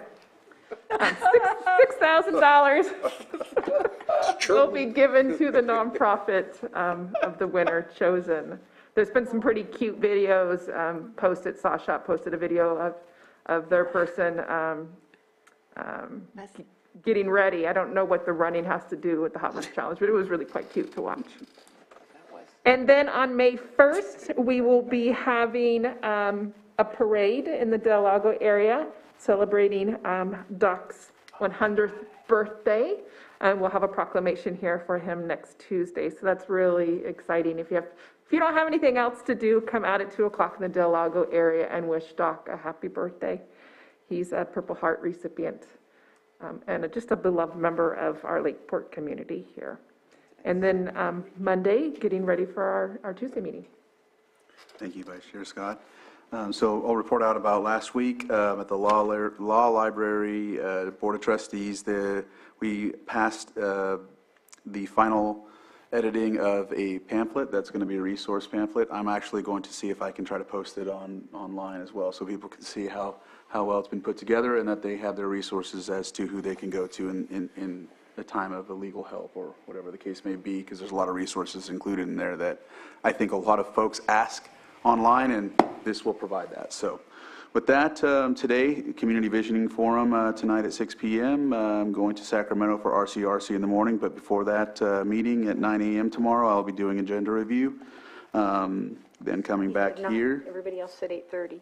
It's Mr. Chair, I thought I heard other people say 8:30, and you said 9. Oh, no, I have a meeting at 9 at RCRC, but I'll be doing that at 8:30 because it's via Zoom, I think. So we'll do that, and the Solid Waste Task Force was canceled, right? So then with that, 11, there's a TERC Q&A for the oxygenation project that they're talking about in the Blue Ribbon Committee. Area Agency on Age, actually 12 p.m. is a lunch with the victim witness. They're having a barbecue. Area Agency on Aging at 1:30. RCRC legislation at 3. 5 p.m. I'll be going to the Clear Lake Oaks Glen Haven Business Association where Senator McGuire will be there as well, so I'll be attending that. Friday looks pretty open, so I'm pretty sure I'll just be making calls and doing some work with constituents or even working on the next week's Earth meeting probably. And so Saturday, there's the North Shore Ready Fest. It's Saturday, April 30th from 9 to 2, 6264 East Highway 20 in Lucerne. It's the corner next to where Subway and also where Euro Bistro is. And so if you're also on the other side of that would be Foster Freeze. There's going to be American Red Cross will be there. They're going to be doing evacuation checklists, evacuation zone codes, and fire-wise community information, fuel mitigation discussion. And also the fire departments will be present, so it's going to be a good event. CAO meeting on Monday with the interim CAO, and back here Tuesday for the Board of Supervisors meeting. With that, it looks like we've covered all of our open items, and we'll be going to closed session. I will read those off. And we have 8.1, Public Employee Evaluation, County Librarian. 8.2, Public Employee Evaluation, Public Services Director. With that, we'll go into closed session. Thank you.